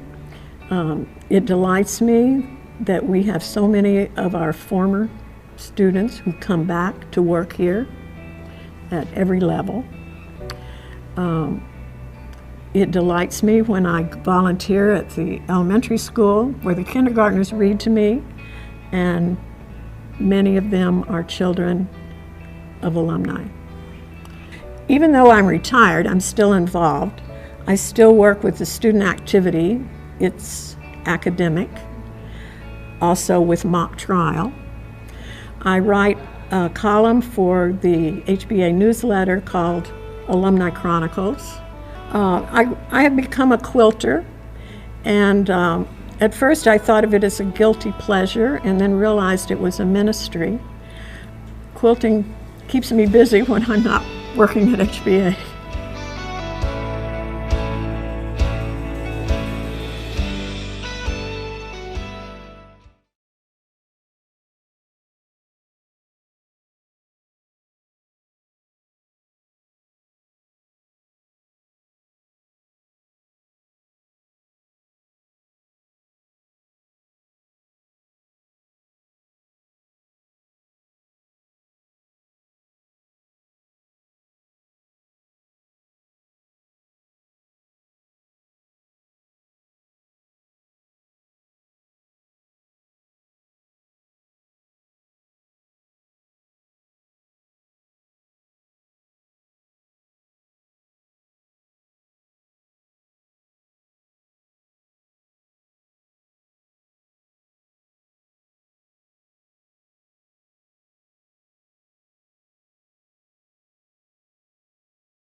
When we came, I already had a contract with HBA.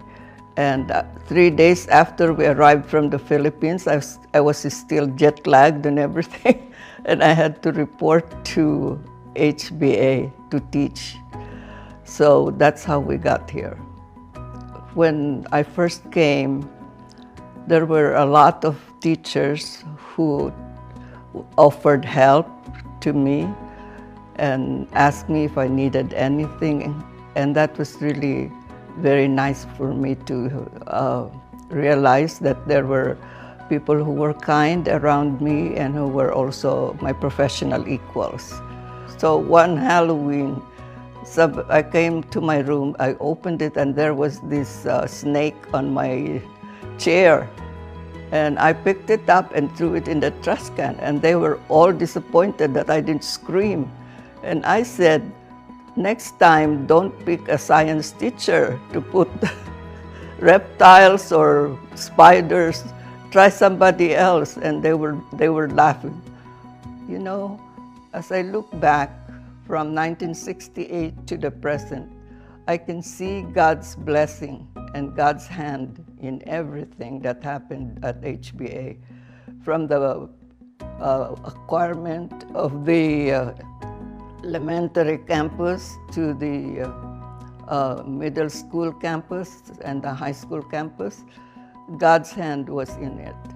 And God used people. He moved people to help us financially as well as prayerfully.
You can just tell him, this is where I met the man of my dreams. It's so true, honey. It is. I don't think they want that sappy stuff on there. That's all I remember about HBA. I only got one good thing out of HBA. My MRS.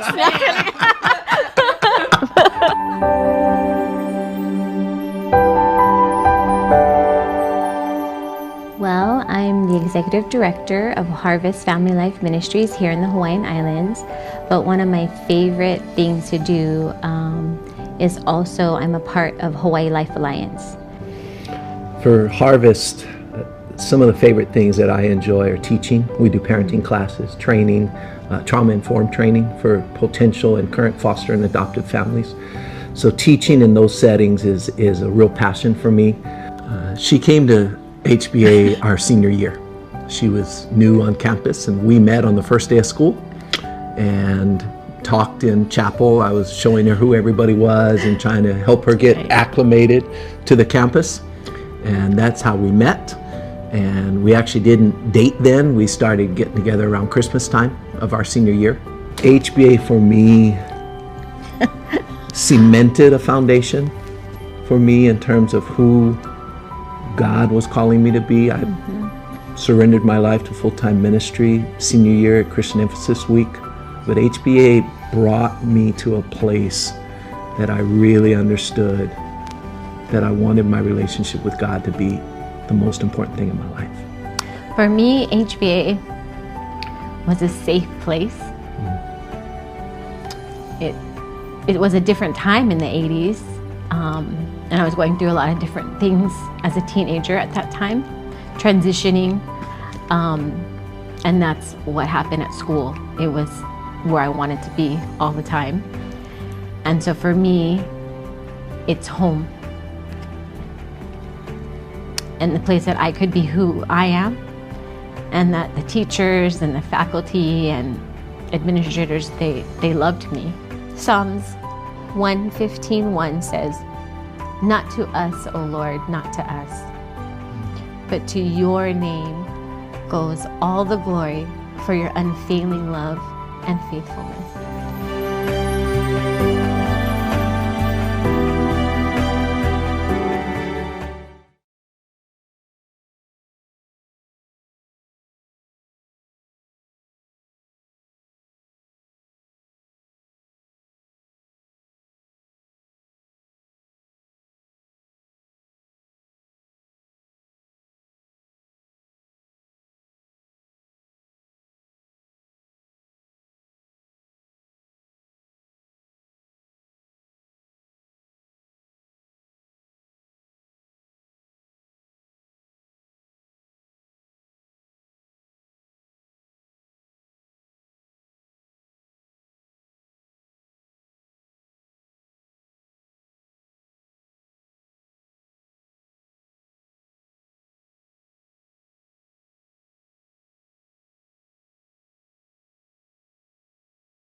In 1972, it's my first year as president of the Annuity Board of the Southern Baptist Convention, and I was in Hawaii to attend the convention and to follow through on some of the accounts that we had there. And one of those was a very small account at Hawaii Baptist Academy. But in visiting the school, I determined and sensed an extraordinary spiritual depth as well as a commitment to quality education, unlike anything I had found anywhere else in the country. And I took a genuine interest from that point on. And a few years later, the Mainland Advisory Council came into being, and I said I wanted to be a part of that. I've known all the leaders of HBA since the beginning. My first visit was a very slight acquaintance with the McCormicks, and Stan Sagert, Dan Kong, and that guy that just recently retired, Dick Bento, and now Ron. And this simply has been a major blessing in my life, and if I mention other names, I'll be sure to leave somebody out, because One of the byproducts of all of this is an amazing reservoir of friendship on the islands, which has been of inestimable blessings to me personally. This has been one of the major spiritual challenges of my life. And I just wish I had the steam and energy to get back in it again. And I've got my family involved, and that's, the Morgans will be ongoing at this particular point.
Good morning and welcome to day 2 of our HBA Alumni Leadership Series. I'm Jennifer Oyer from the class of 1997. Our leadership series is throughout the week is designed to be a not only professional development series, but also it's an opportunity for us to highlight some of our stellar alumni that are doing amazing work in the community. And some of the amazing alumni that we get to highlight are 3 distinguished alumni. Today we have Courtney Naso from the class of 1989, Karen Nakasone from the class of 1987, and Todd Eddins from the class of 1982. Thank you so much for being here with us today. We really appreciate it and welcome. Great to be here, Jennifer. Thank you. Thanks. So Courtney is a practicing attorney with the law office of Stephen Kim, who is also an alum, right? Yes, he is. Class of 81, I believe. Awesome. And Judge Nakasone is a circuit court judge who was appointed in 2011. And Judge Eddins was appointed to the circuit court in 2017. So we're, again, super thrilled to have you. And today we're going to be talking about service. And I can't think of three more distinguished alumni to be talking about service. Courtney, I know I've known you and I think your life is all about service. So thank you so much for joining us and talking specifically about this. And also when I think of service, you know, I had the opportunity to work at the William S. Richardson School of Law for about 5 years. And that's really where I got exposed to public service. And so I really thank the two of you judges for just all that you folks are doing to make the community and make people even better than they come into your courtrooms for. So let's get started. We're going to be talking again about service. And so I wanted to start off with the question of what does service mean to you? So Courtney, I'll start off with you. What does service mean to you? Service has a lot of meanings, but really it's just giving back, whether it's giving back to family, neighbors, friends, the community, giving back in your profession, helping others. The way I see it in my profession, you know, we have lots of ways that we can volunteer. Like, for example, I do volunteer mediation at Mediation Center of the Pacific. As an attorney, I also have my own cases that are mediated at Mediation Center of the Pacific, where I'm there with a client. But when I get to serve, I'm giving back as I'm serving as a mediator, to serve as a court-appointed volunteer settlement master for the family court. I also use that program with my clients, where we have other family law colleagues and practitioners, attorneys, that are helping to settle and resolve cases or certain issues in cases. So I'm giving back to programs that I'm utilizing and benefiting from as well, but I'm also helping others. And I think that if you don't have any component of serving others, you're really lacking in what I would think would make somebody successful and, you know, a well-rounded individual, especially in your career. Great, thank you. You know, the word others came up a lot yesterday in our leadership series when we were talking with Kurt Morale about leadership. And he kept on re-emphasizing, you know, leadership and service is all about others. So thank you for sharing that. Karen, what about you? What does service mean to you? You just kind of building onto what Kurt Morale said yesterday. I wish I had seen Kurt is my classmate, so I'm glad that everyone was able to hear how he was doing and his take on service and leadership and those things. But he said it's about others, and I would agree with that. Service in the context of leadership is the main thing, and I think there's a certain candidate who's using this too, is not about you. Service means it's not about you. It's about the mission of the organization or the institution or the people or the cause that you're serving. And so the leader to me is like a vessel. The mission or the goals of the organization are accomplished through the leader. The leader facilitates, you communicate, the leader listens and adjusts and just help to move everybody toward the common goal. And about service, because we live in Hawaii, to me, service means service with aloha. We actually have a law called the Aloha Spirit on the books, and it's section 5-7.5, and it talks about how aloha is about mutual respect and warmth and caring with no obligation in return. So for me, service on a macro level to an organization, whatever institution. Todd and I work in the judiciary. We serve the public. We serve the people who come to court. It is our job to administer justice and make sure that everyone who feels that they were heard when they've come to court. And so in individual interaction, service is about, you serve others in your individual interactions, how you connect and relate to people, how you treat people. And if you treat everybody with aloha, to me, that's reflecting the best qualities of service in this state of Hawaii. Nice, thank you. Well said. How about you, Todd? What does service mean to you?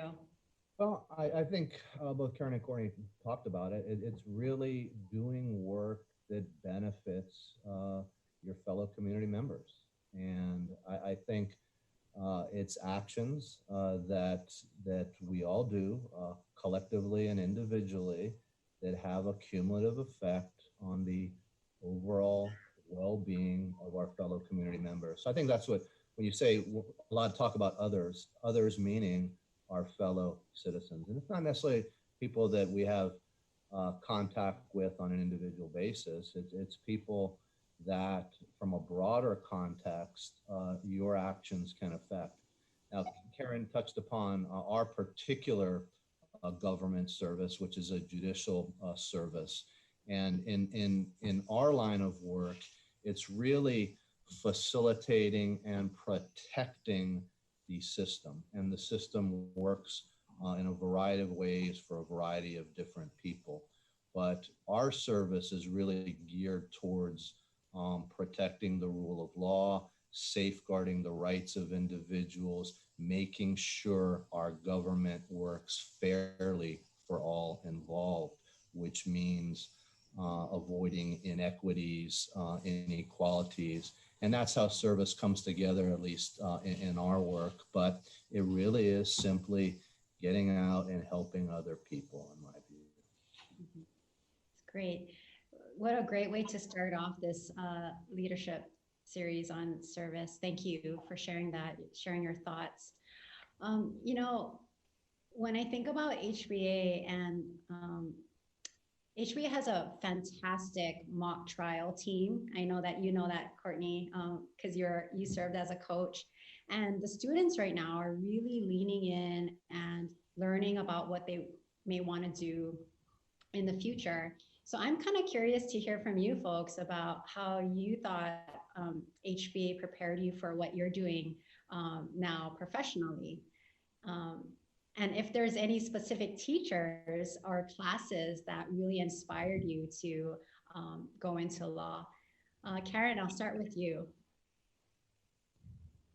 HBA gave me an excellent education, and it gave it to me, and I was lucky to benefit from that education. And it was in a very supportive and nurturing environment. I had so many kind and dedicated teachers. I was the only girl on the math team in my senior year, but I remember very fondly Miss Patricia Ota. She was my math and calculus teacher. And I started off in the 6th grade with Mr. and Mrs. Kaneshiro. They were great. And I think Mr. Kaneshiro is also speaking later this week, right? Mm-hmm. But I have many fond memories of just the excellent teacher and the teachers I had and the supportive environment. And it gave me a real strong foundation in terms of writing and analysis. And I really enjoyed world history and world religions. And one of the most impactful and memorable teachers for me is Miss King. And I think she's speaking, or she was interviewed on this series too, right? Yeah, yesterday. Great, thank you. Todd, how about you? How has HB prepared you for what you're doing right now? Well, I think in any line of work, it really goes back to your fundamentals, you know, the fundamentals. And in this particular line of work, the fundamentals are reasoned, analytical, coherent thinking, you know, applying certain circumstances to certain frameworks. So that's what I got from HBA, sort of critical, analytic, dynamic type of thinking. I also feel that some of my communication skills derive from my education there. I also got a fair amount of empathy based on the teachings there. I will echo Karen's comments about Ms. King. She was one of the finest teachers I had over at HBA. And I think the way she has led her life and taught the children that came to her classes over the years really impacted a lot of people. She was one of my favorite teachers. And also there was an old person named Chris Winnagle, who was our English teacher back then. And as far as critical analytical types of thinking, I would never have opened a Kurt Vonnegut book or a Thomas Pynchon or Kafka, but it was pretty remarkable that we were actually reading those types of materials back as a junior or sophomore and a senior. I took several classes from him. And that type of framework and analyzing different basic literature and how it applies and getting your thinking and critical analytical thinking, I think was really something that I was fortunate enough to get from my years at HBA that's helped me today. Great. Thank you for sharing that. And Courtney, how about you? Really, my two panelists have said everything I would say. So to just add to that, for me, it was creating a good work ethic, learning how to manage your time with all the amount of classwork and homework that we had. And HBA does have a reputation for lots of homework, but I do think that it prepared me not only for college, which almost seemed a little bit easier than high school, but it prepared me for law school and for my practice as an attorney now with time management, reading, like Todd said, the types of books that we were reading, whether it was in Mr. Winnagle's class or Miss Hom. I had Miss Hom for AP English, and we read some pretty demanding things in that class as well. And she really helped to hone our writing skills. Papers would come back with lots of red pen, and it could be discouraging, or you could look at it like, wow, this is making me better because it's forcing me to improve. So with each paper, you were seeing less and less red pen, hopefully. But also, in addition to the academic excellence that we all have spoken about, it was with the faith-based curriculum, learning compassion for others. The teachers were great at displaying that and showcasing that to the students, all of the staff at HBA. And it was demanded of us as students. I shouldn't say demanded, but really just expected of us to show compassion to our classmates. So that's really important and ties in with our service element of this series and in leadership as well. You have to have that compassion component. Mm-hmm. I was thinking to Miss King's interview yesterday, and one of the last questions she talked about, Billie asked her, what is one piece of advice, or what would you say to your students or to the alumni now? And she said, my hope really is that HBA alumni go out and change the world. And I think that she would be so happy with the three of you and how you folks are really changing the world through the work that you folks are doing. So I know she'll be excited to see you folks. You folks kind of bring up some good points. We have a lot of young alumni and even some students that are tuning in today and who may be interested in pursuing law. So what kind of advice would you give to those that are interested in pursuing law or going to law school? Todd, I'll start with you. There's a lot of focus when when students are in college, for example, on grades and test scores and so much focus on that academics. The law, once you start practicing law, nobody really cares about your GPA or even where you went, whether you went to Harvard or William S. Richardson. It doesn't really matter at all. What matters is your broad-based knowledge and how you interact under certain circumstances. So for those of the younger groups, or even older groups, people are going to law school now at a much later age. If you're thinking about law school, a lot of it, if you have a broad-based life experiences, to me, that's more important than some of the more academic tools that generally people consider as the linchpin of going to law school. So if you're thinking about going to law school, and there's weighty issues that coming into the legal profession that you can address that we are fortunate to be able to do with a law degree. And I think the most effective lawyers, the most effective judges really have a broad-based experience. So get as much life experience, nonprofits, volunteer work. We have military people coming into law school. I would suggest, not just focusing on pure academics, but building your broad-based knowledge and your broad-based life experience if you're thinking about going to law school. Great, thank you.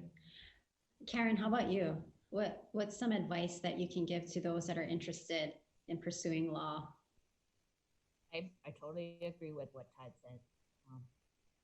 A lot of law is focused on just the nuts and bolts of law, but the most effective lawyers are the ones who, I see them in the courtroom as a judge. The most effective lawyers are the ones who are listening and watching, and they have real good perception, and they can relax in a tense environment of a courtroom to be able to pick up nonverbal cues from the judge.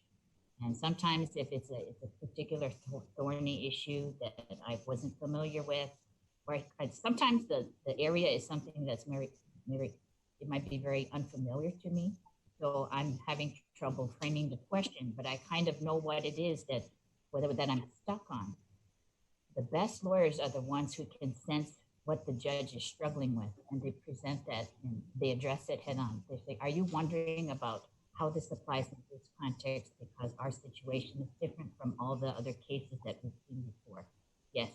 And so now I'm not the most articulate person, so I guess sometimes the gifted attorneys can see me struggling to articulate what exactly it is I'm wrestling with, and they can pick up on it.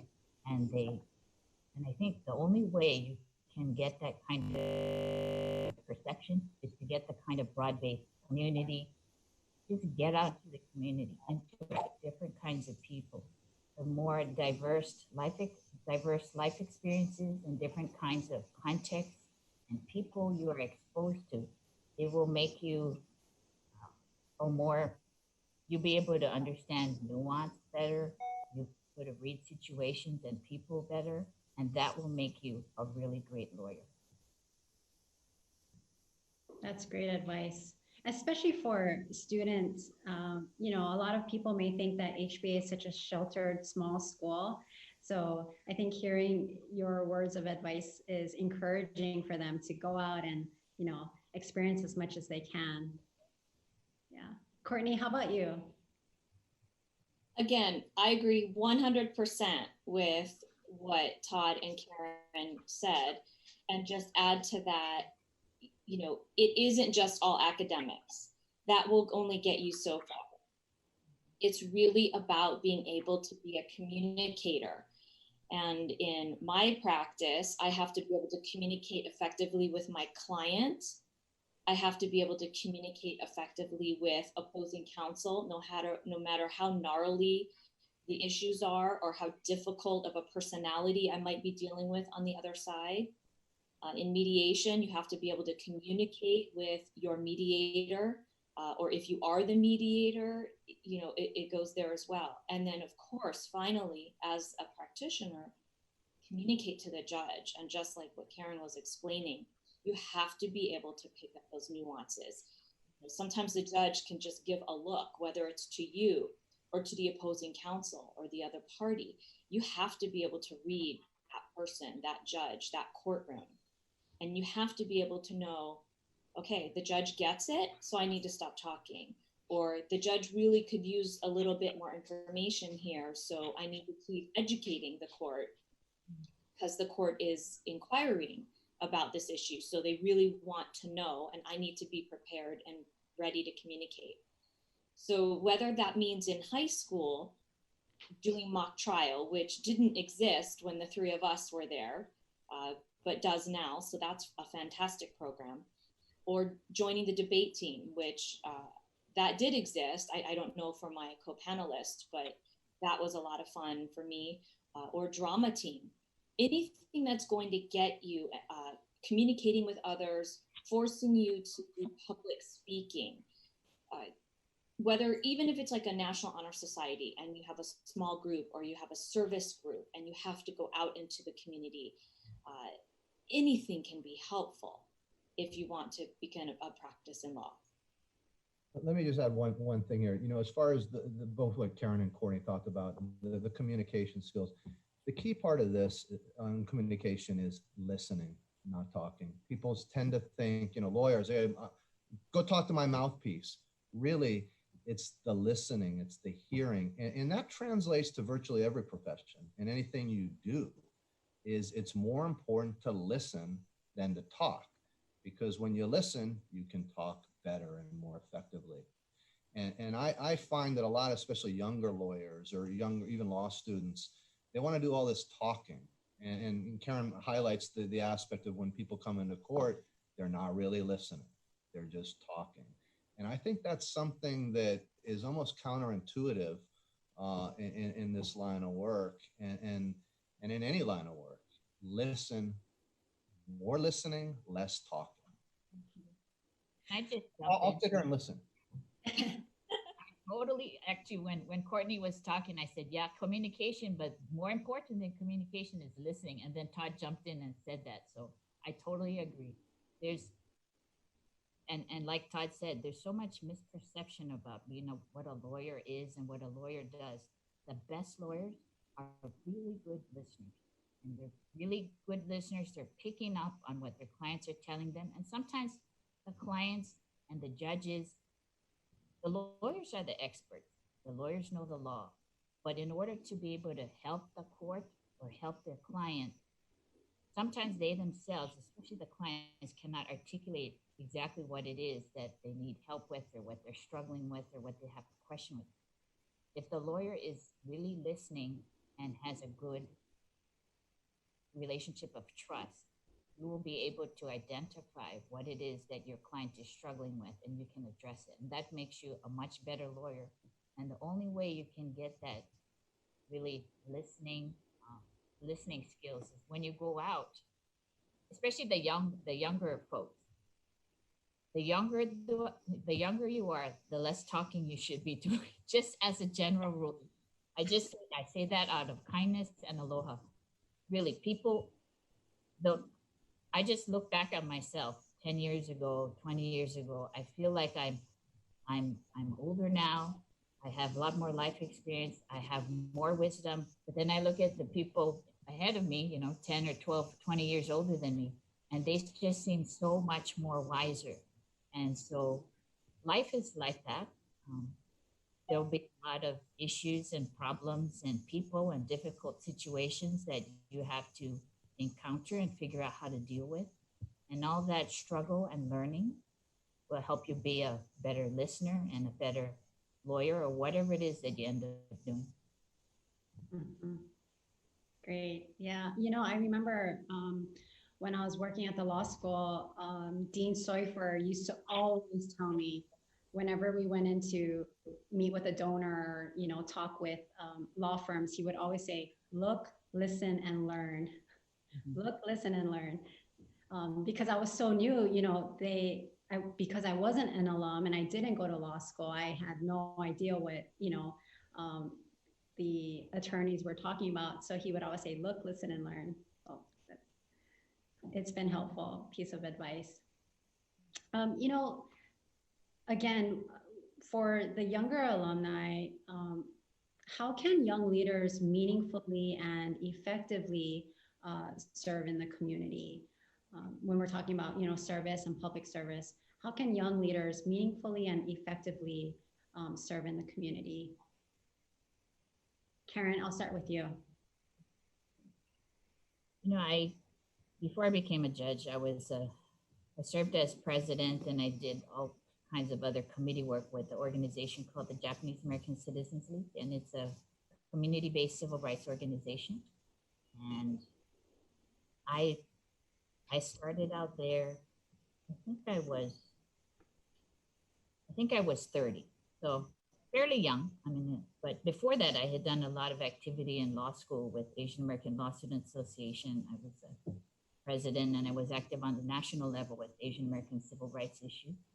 But I think for young people, find a cause or an organization that you're passionate about that's aligned with your interests. And once you find it, go kind of explore and look around, but whatever you find, stick with it. And the more diverse the membership or the board is, the better, because in the JACL group, the Japanese American Citizens League, we had lawyers and non-lawyers. We had a diverse age range. We dealt with very contentious issues, and there were hard things and we were advocacy group. But just learning how to interact with everyone, find common ground, and take stands on issues, and we were very active in the public arena too.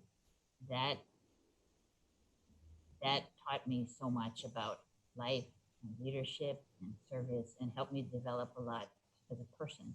And I think that kind of community organization experience helped me as a judge to be able to be a decision maker, make tough calls, and look forward to each day. Even though the work is hard, we are committed to the cause. We're committed to the cause of justice and the mission of the judiciary. So I think that find something that you are passionate about. It's a cause that's bigger than yourself, and stick with it a few years, and that will help you develop and mature, and it'll benefit you in the long run. I think an organization like JACL also, you know, can help someone find their voice, right? And be advocates. You know, with all that's going on in the world nowadays, you know, Fred Korematsu's name has been coming up a lot with everything that's been going on. And I remember that there's a quote that he said, it was something similar, like, if you see something, you know, that you know is wrong, say something and do something about it. And so that's what organizations, advocacy groups like JACL are so great at. Courtney, how about you? How can young leaders meaningfully and effectively serve? Same thing. I think, as Karen was saying, you need to find something that you have a passion for, because then not only will you serve effectively, but you'll want to do more. You'll want to get more involved. Get yourself on committees within the organization. You know, each organization is, you know, usually tackling little fundraising efforts or some type of community service effort, maybe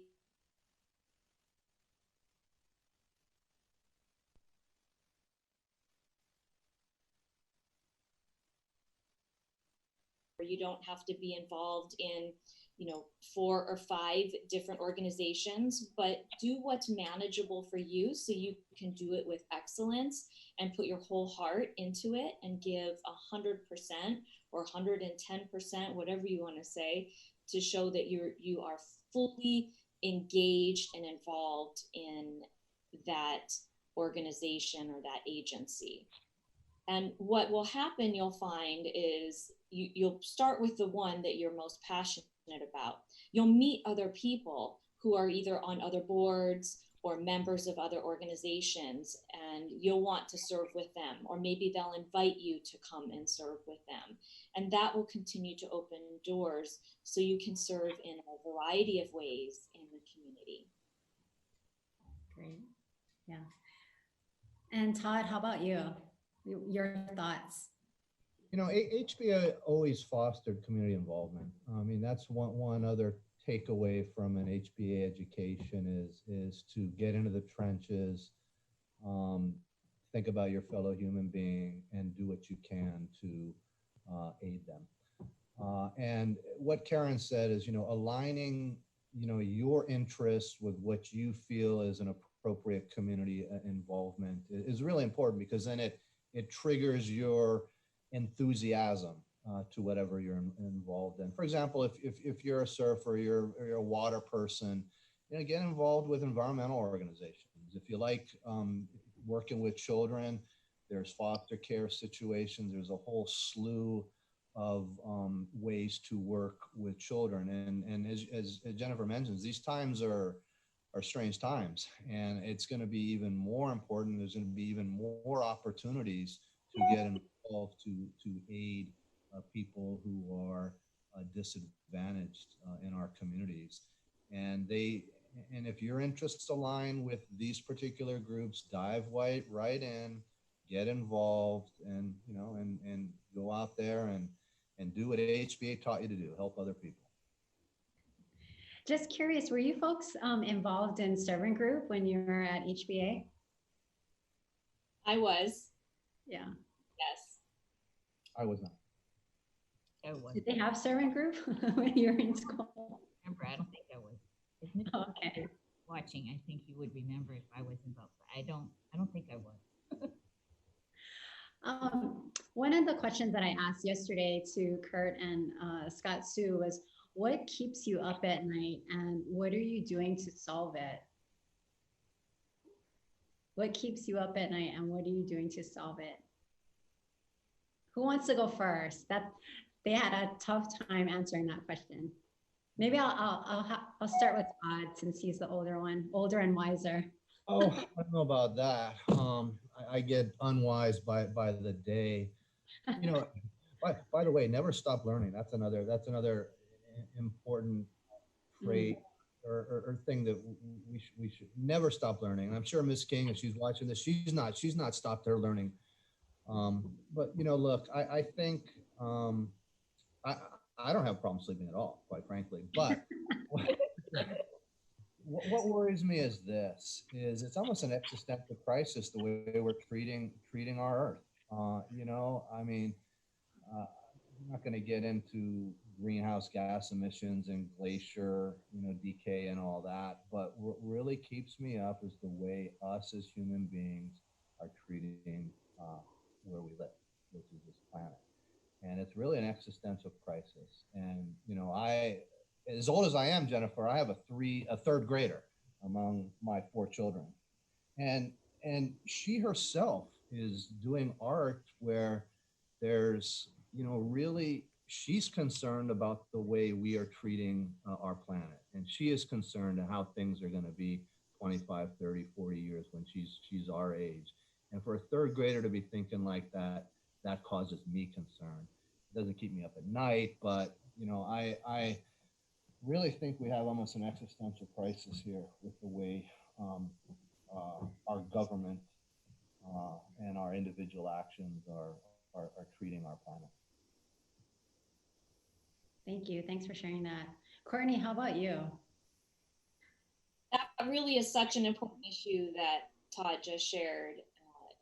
And I also have maybe a couple issues, maybe not keeping me up at night, but just figuratively, I think is, you know, what concerns me. I also have a young daughter, she's 12, and I'm concerned that, you know, how I'm going to protect her, how I'm going to teach her to be a great citizen and a good human being in this time when we're seeing, you know, how Todd was saying, how are we treating our Earth? I'm also concerned at how are we treating our fellow humans on this planet?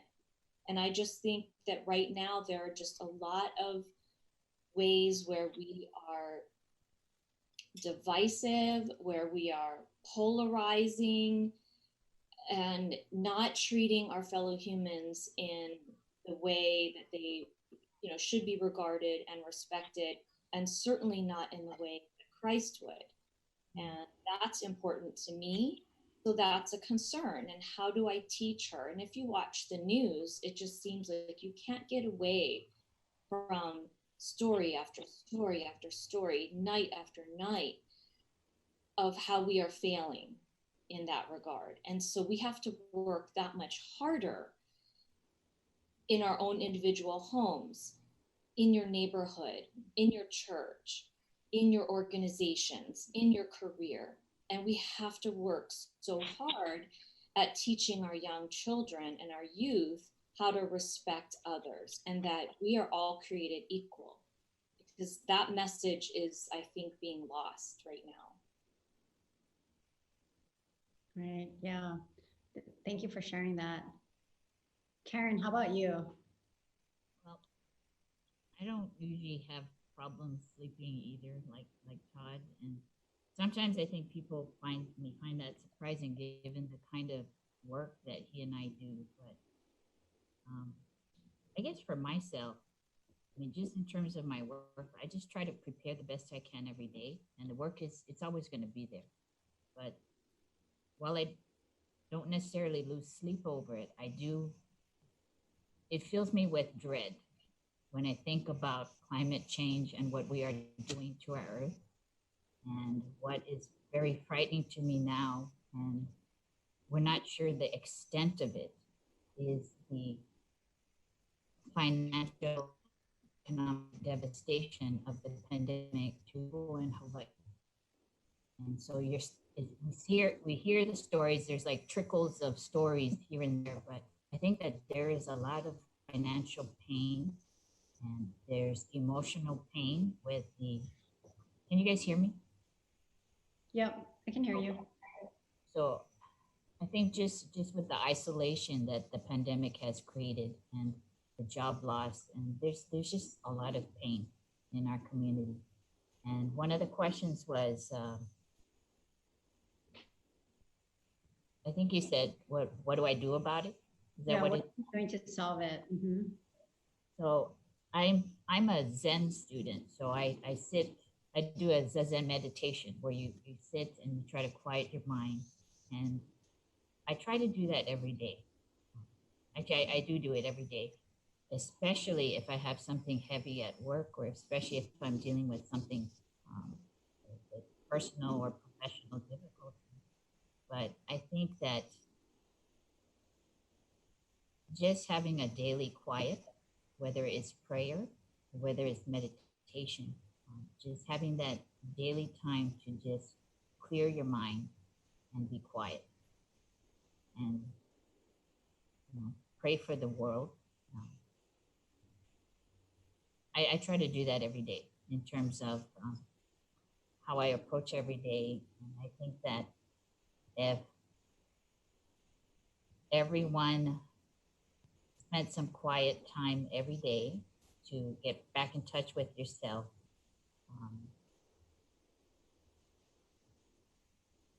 and that helps me to, when I go out and I sit on the bench or I interact with people, in our daily interactions, we cannot tackle the big problems like climate change and Hawaii's economic future.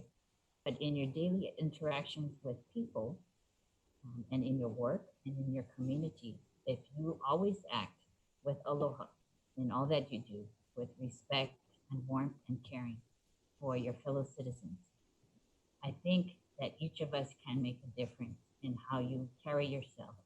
And if you act with aloha in all that you do and all that you say, I think that helps. Mm-hmm. That's what is that last quality, or that last point that Karen was making. If we talk about the underpinning to that, and that's where I think the HBA education really was fruitful in inspiring that type of outlook. I agree. Yeah, thank you. Thanks for sharing that. I did want to leave some time at the end because we are getting some questions in from our viewers. Um,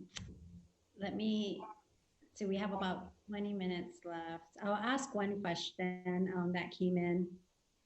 Actually, it's a comment. Alumna Rihanna Taniguchi says she met Judge Nakasone at a JACL event, and she remembered her because she was an HBA alum. So just wanted to share that with you. And a question from Leighton Hara, who served on the Alumni Association board, and he graduated from the class of 1995. His question is, some people say HBA may be too sheltered. Did any of you have issues with that in the practice of law, or did you feel well prepared coming out of high school? Did any of you have issues with that in the practice of law, being sheltered, or did you feel well prepared coming out of high school? Hi, Leighton. Glad you're listening there. Thanks for making the question. It didn't impact me at all. No, I don't feel that I was ever a sheltered type of individual at HBA, so it really wasn't an impact at all. Hi, Leighton. Hi, Leighton. And Leighton is a fellow attorney as well. So thank you for joining me on this series and listening. You did a great job on the campus tour, by the way. Like Todd, I didn't feel like I was inhibited or affected in any way. I think actually it was helpful because HBA was, large enough but small enough where you could really focus on relationships with teachers and fellow classmates and people in other classes. For example, Karen and I were at HBA at the same time, just a couple years apart. Now, when she was a senior, I was a sophomore. In many other schools, those two would never pass, or they would never cross paths or never mingle, right? A senior is, looked at with such high regard, and a sophomore is that, that little sophomore.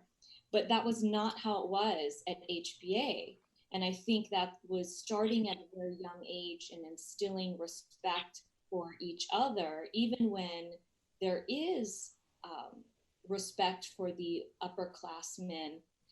It wasn't as if there was a discrimination or you were treated differently. And I think that helped as you went out into the world because you knew how to hone in on good relationships. Thank you. Karen, did you want to add anything? I think if you think of the question was, is it too sheltered? I mean, it is a sheltered place, right? It's a small community. It's a faith-based education. There's academic excellence, and you may not get the kind of socioeconomic diversity and the different kinds of backgrounds that you might get in a public school, but you do get great educational fundamentals, and you get these awesome values, and it builds nurturing and support. And so that's why, I think we all said this, go out into the world. Go out into the world. You come from a sheltered, nurturing place, but you go out into the world and you pick up all kinds of experiences and you meet different people. And I think the more you go outside of your comfort zone, personally and professionally, it will help you grow more. So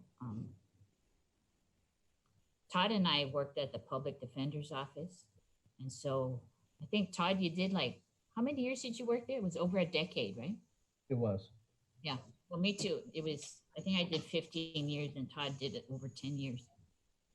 The clientele of the Office of the Public Defender's Office, it is the most 180-degree world different from HBA and the kind of setting that HBA is. But I think he and I immersed myself in the work. I learned so much from the work and the clientele, and it helped make me a better lawyer. So I think it's just this attitude of being able to learn all the time and not being afraid to experience new things and challenges.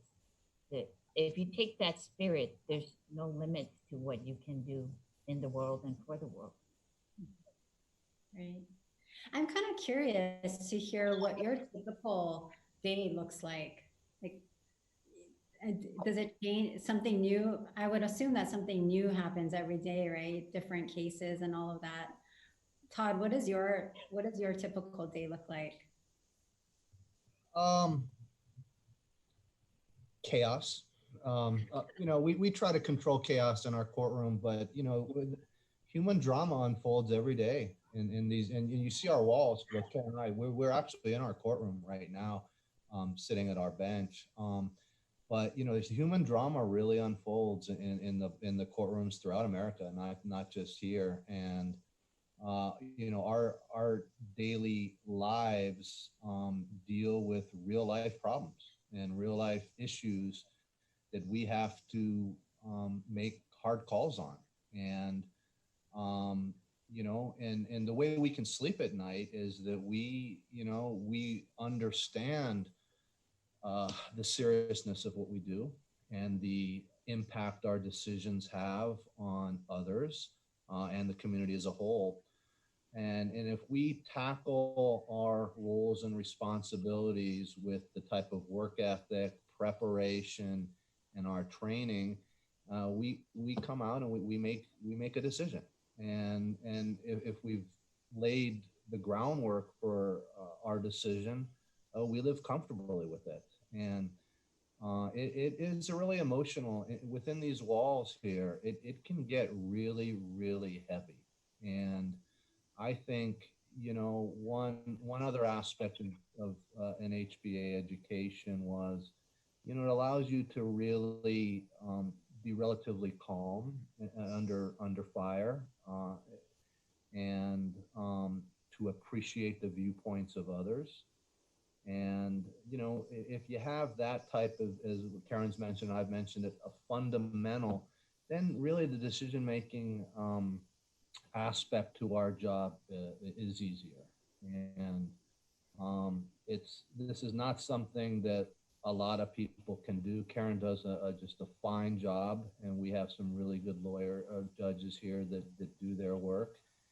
And the way we operate is, as long as we feel that we've explored everything, done our homework, listened, because we have to listen, and that's, again, the most important trait, I think, of our senses, then it makes it easier, because it is a heavy-duty job. Courtney, as a practicing attorney, what does your typical day look like? So, in keeping in line with what Miss King taught us, and she was also one of my favorite teachers as well, and I still keep up in touch with her, and I just love her to pieces. But she wanted her students to go out and change the world. And just to piggyback on what Karen said, you do that one person at a time. So I usually start and end my day with just being thankful for what I have.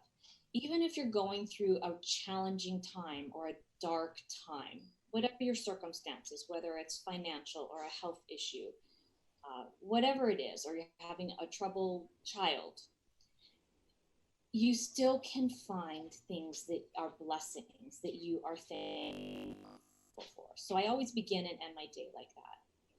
Then it's typically, pre-COVID, getting your child to school on time, getting to your office on time, and being ready to tackle the day. Meaning you're going to get communications from upset clients. Not that they're necessarily upset with you, they're just, I do family law. So they are going through one of the worst things in life if they're going through a divorce or a child custody battle. So they are just upset. How to negotiate and navigate conversations with them, it goes down to what we've all been saying. You have to listen, be a good listener. Help them navigate this difficulty, dealing with an opposing counsel, being prepared for your court hearings. And then, of course, at the end of your workday, bringing in that balance of family time, spending time with, your significant others, your parents, your children, whatever it can be. And like Todd was saying, chaos in the courtroom, There can also be chaos at home. You're rushing around with your what we call evening routine or morning routine, getting people out the door on time, getting them into bed on time. Just the things that we all have to deal with every day. And I think if we look at it like, what am I thankful for? Recognize what you're thankful for. How can I help others? Asking God, help me to be a blessing to all those I encounter in my day, no matter how small. Then I think that's helpful in getting through your day and being able to lie down, put your head on your pillow at night and say, okay, God, thanks for getting me through that day. And I hope I was a blessing to even just one person. Thank you. Thanks for sharing that. Karen, what does your typical day look like? Well, pre-COVID, we were in trial most weeks of the year. So it was, it's tough work every day, but I really miss not having jury trials, because jury trials are the one way where every citizen of Hawaii does public service when you sit on a jury in judgment on a case. So your government asks only two things of you. One is to vote and another one is jury service. So I just want to tell everybody, at the point we do start jury trials back up, please fulfill your obligation to jury service. And there are so many jurors who, when they're reluctant to serve, you can tell by their body language, they absolutely do not want to be there, but almost all of them. And I haven't had one grumble to me, or maybe it's because I'm the judge, they're not going to grumble to me to my face after they're done. But most of them, when they stick around so that I can personally thank them after, they will say that it was a really good experience. And they enjoyed learning about the system and learning about the law, and they enjoyed the decision-making process, and they found it a really worthwhile aspect of their time. So I don't get to do that right now, but one of the most important things that I do almost every day now is to sentence people. And when you sentence someone, I think for a criminal judge, that's one of the most important things that we do. And there is law that provides guidelines on how we apply criteria to sentence people. But sentencing, to me, there's a little added responsibility that I try to, and I think all of us try to do this, is if there's anything that we can say or impress upon the defendant to help them to rehabilitate so they don't come back into our courtroom again. That to me, sometimes it's a struggle. I'm trying to figure out, I look over all their background reports and I go in and I have to, at the last point, I impose the sentence and I talk directly with the defendants. But I do try to, I need to figure out whether they need a pep talk or a threat talk or a combination of both, and is in what kind of things, or how should I interact with this person so that it will help them to not come back before the court again. So I enjoy that. That's not something you learn in a book or you learn in law school. You learn the law and how to apply it, but there is communication involved, and this is a human person involved. So how you're going to connect with that person, able to help them and help them rehabilitate. So I find that the most meaningful aspect of the work is the opportunities to connect with the people who come into my courtroom. And is there anything that outside of the four corners of the law and the way I interact with them to be able to help them, victims or defendants, to feel that they were heard. And it's tough because many times in our courtroom, one side is really upset, or sometimes both sides are mad when they leave. But I think that if the judge tries their best to, I try to give my 100% to every case. And it sounds like a lot of effort, and it is, but that's why your daily routine of meditation or whatever it is that you use to keep your balance. You have to put each case aside and you come and you deal with the next case. So it's this ability to take the next case, and you start afresh with each new case and each new set of people who appear before you. So that's what my typical day is like, is rule, reset, rule, reset. And you have to clear your mind and get ready for the next case.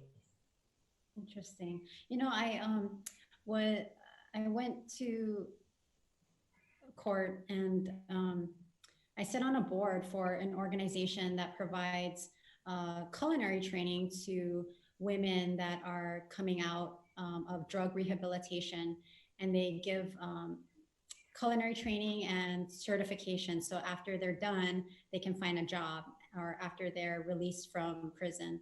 And one of the things that the judge said was that she was extending grace by, not having her go back to prison. And I thought those are such interesting words that she picked, that she was extending grace.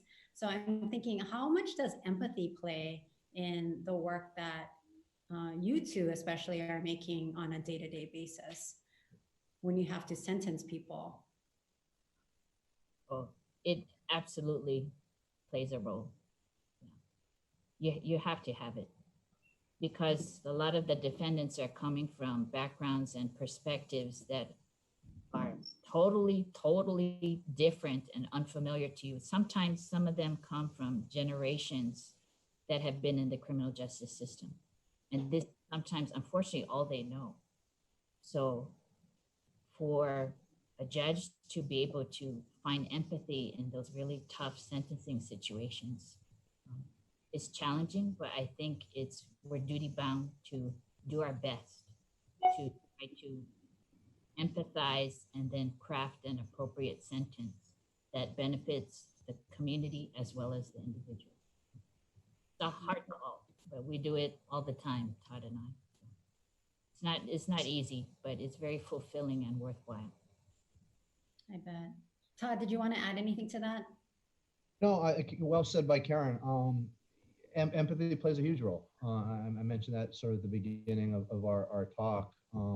It's something, and it also maybe ties in with what Karen was saying earlier about HBA being somewhat sociologically different, in that we don't see some of the more disadvantaged types of people. I think later when you go off to college or work in professional areas, you start seeing that a little bit more. So Leighton's sort of right there, is sheltered in that respect. But if you don't develop empathy in this particular line of work that Karen and I do, you're really not going to be able to function in your job as it was designed to be. You have to have that. You have to understand that people come from a variety of different circumstances. You have to understand why they are here and their background. And so it is an incredibly important trait that we have to have in this line of work. Thank you.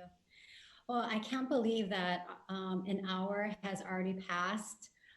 Time went by so quickly. And so I just wanted to thank the three of you again, Todd, Karen, and Courtney, for not only sharing your wisdom with those that are watching, and especially to our alumni, but thank you for your time that you gave, that you're giving back to the school. We really appreciate it. And we're so glad that we could connect with you again.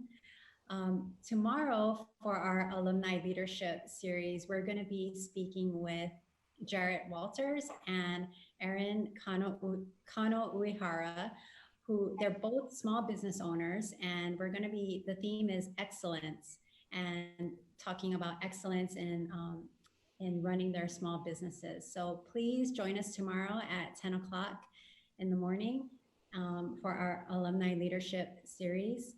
Again, thank you to Todd, Karen, and Courtney for joining us this morning. We really appreciate your time. And we look forward to seeing you folks again on campus this year, hopefully. Thank you, Jennifer. Thank you, Jennifer. Thank you. Take care. Bye-bye. Bye.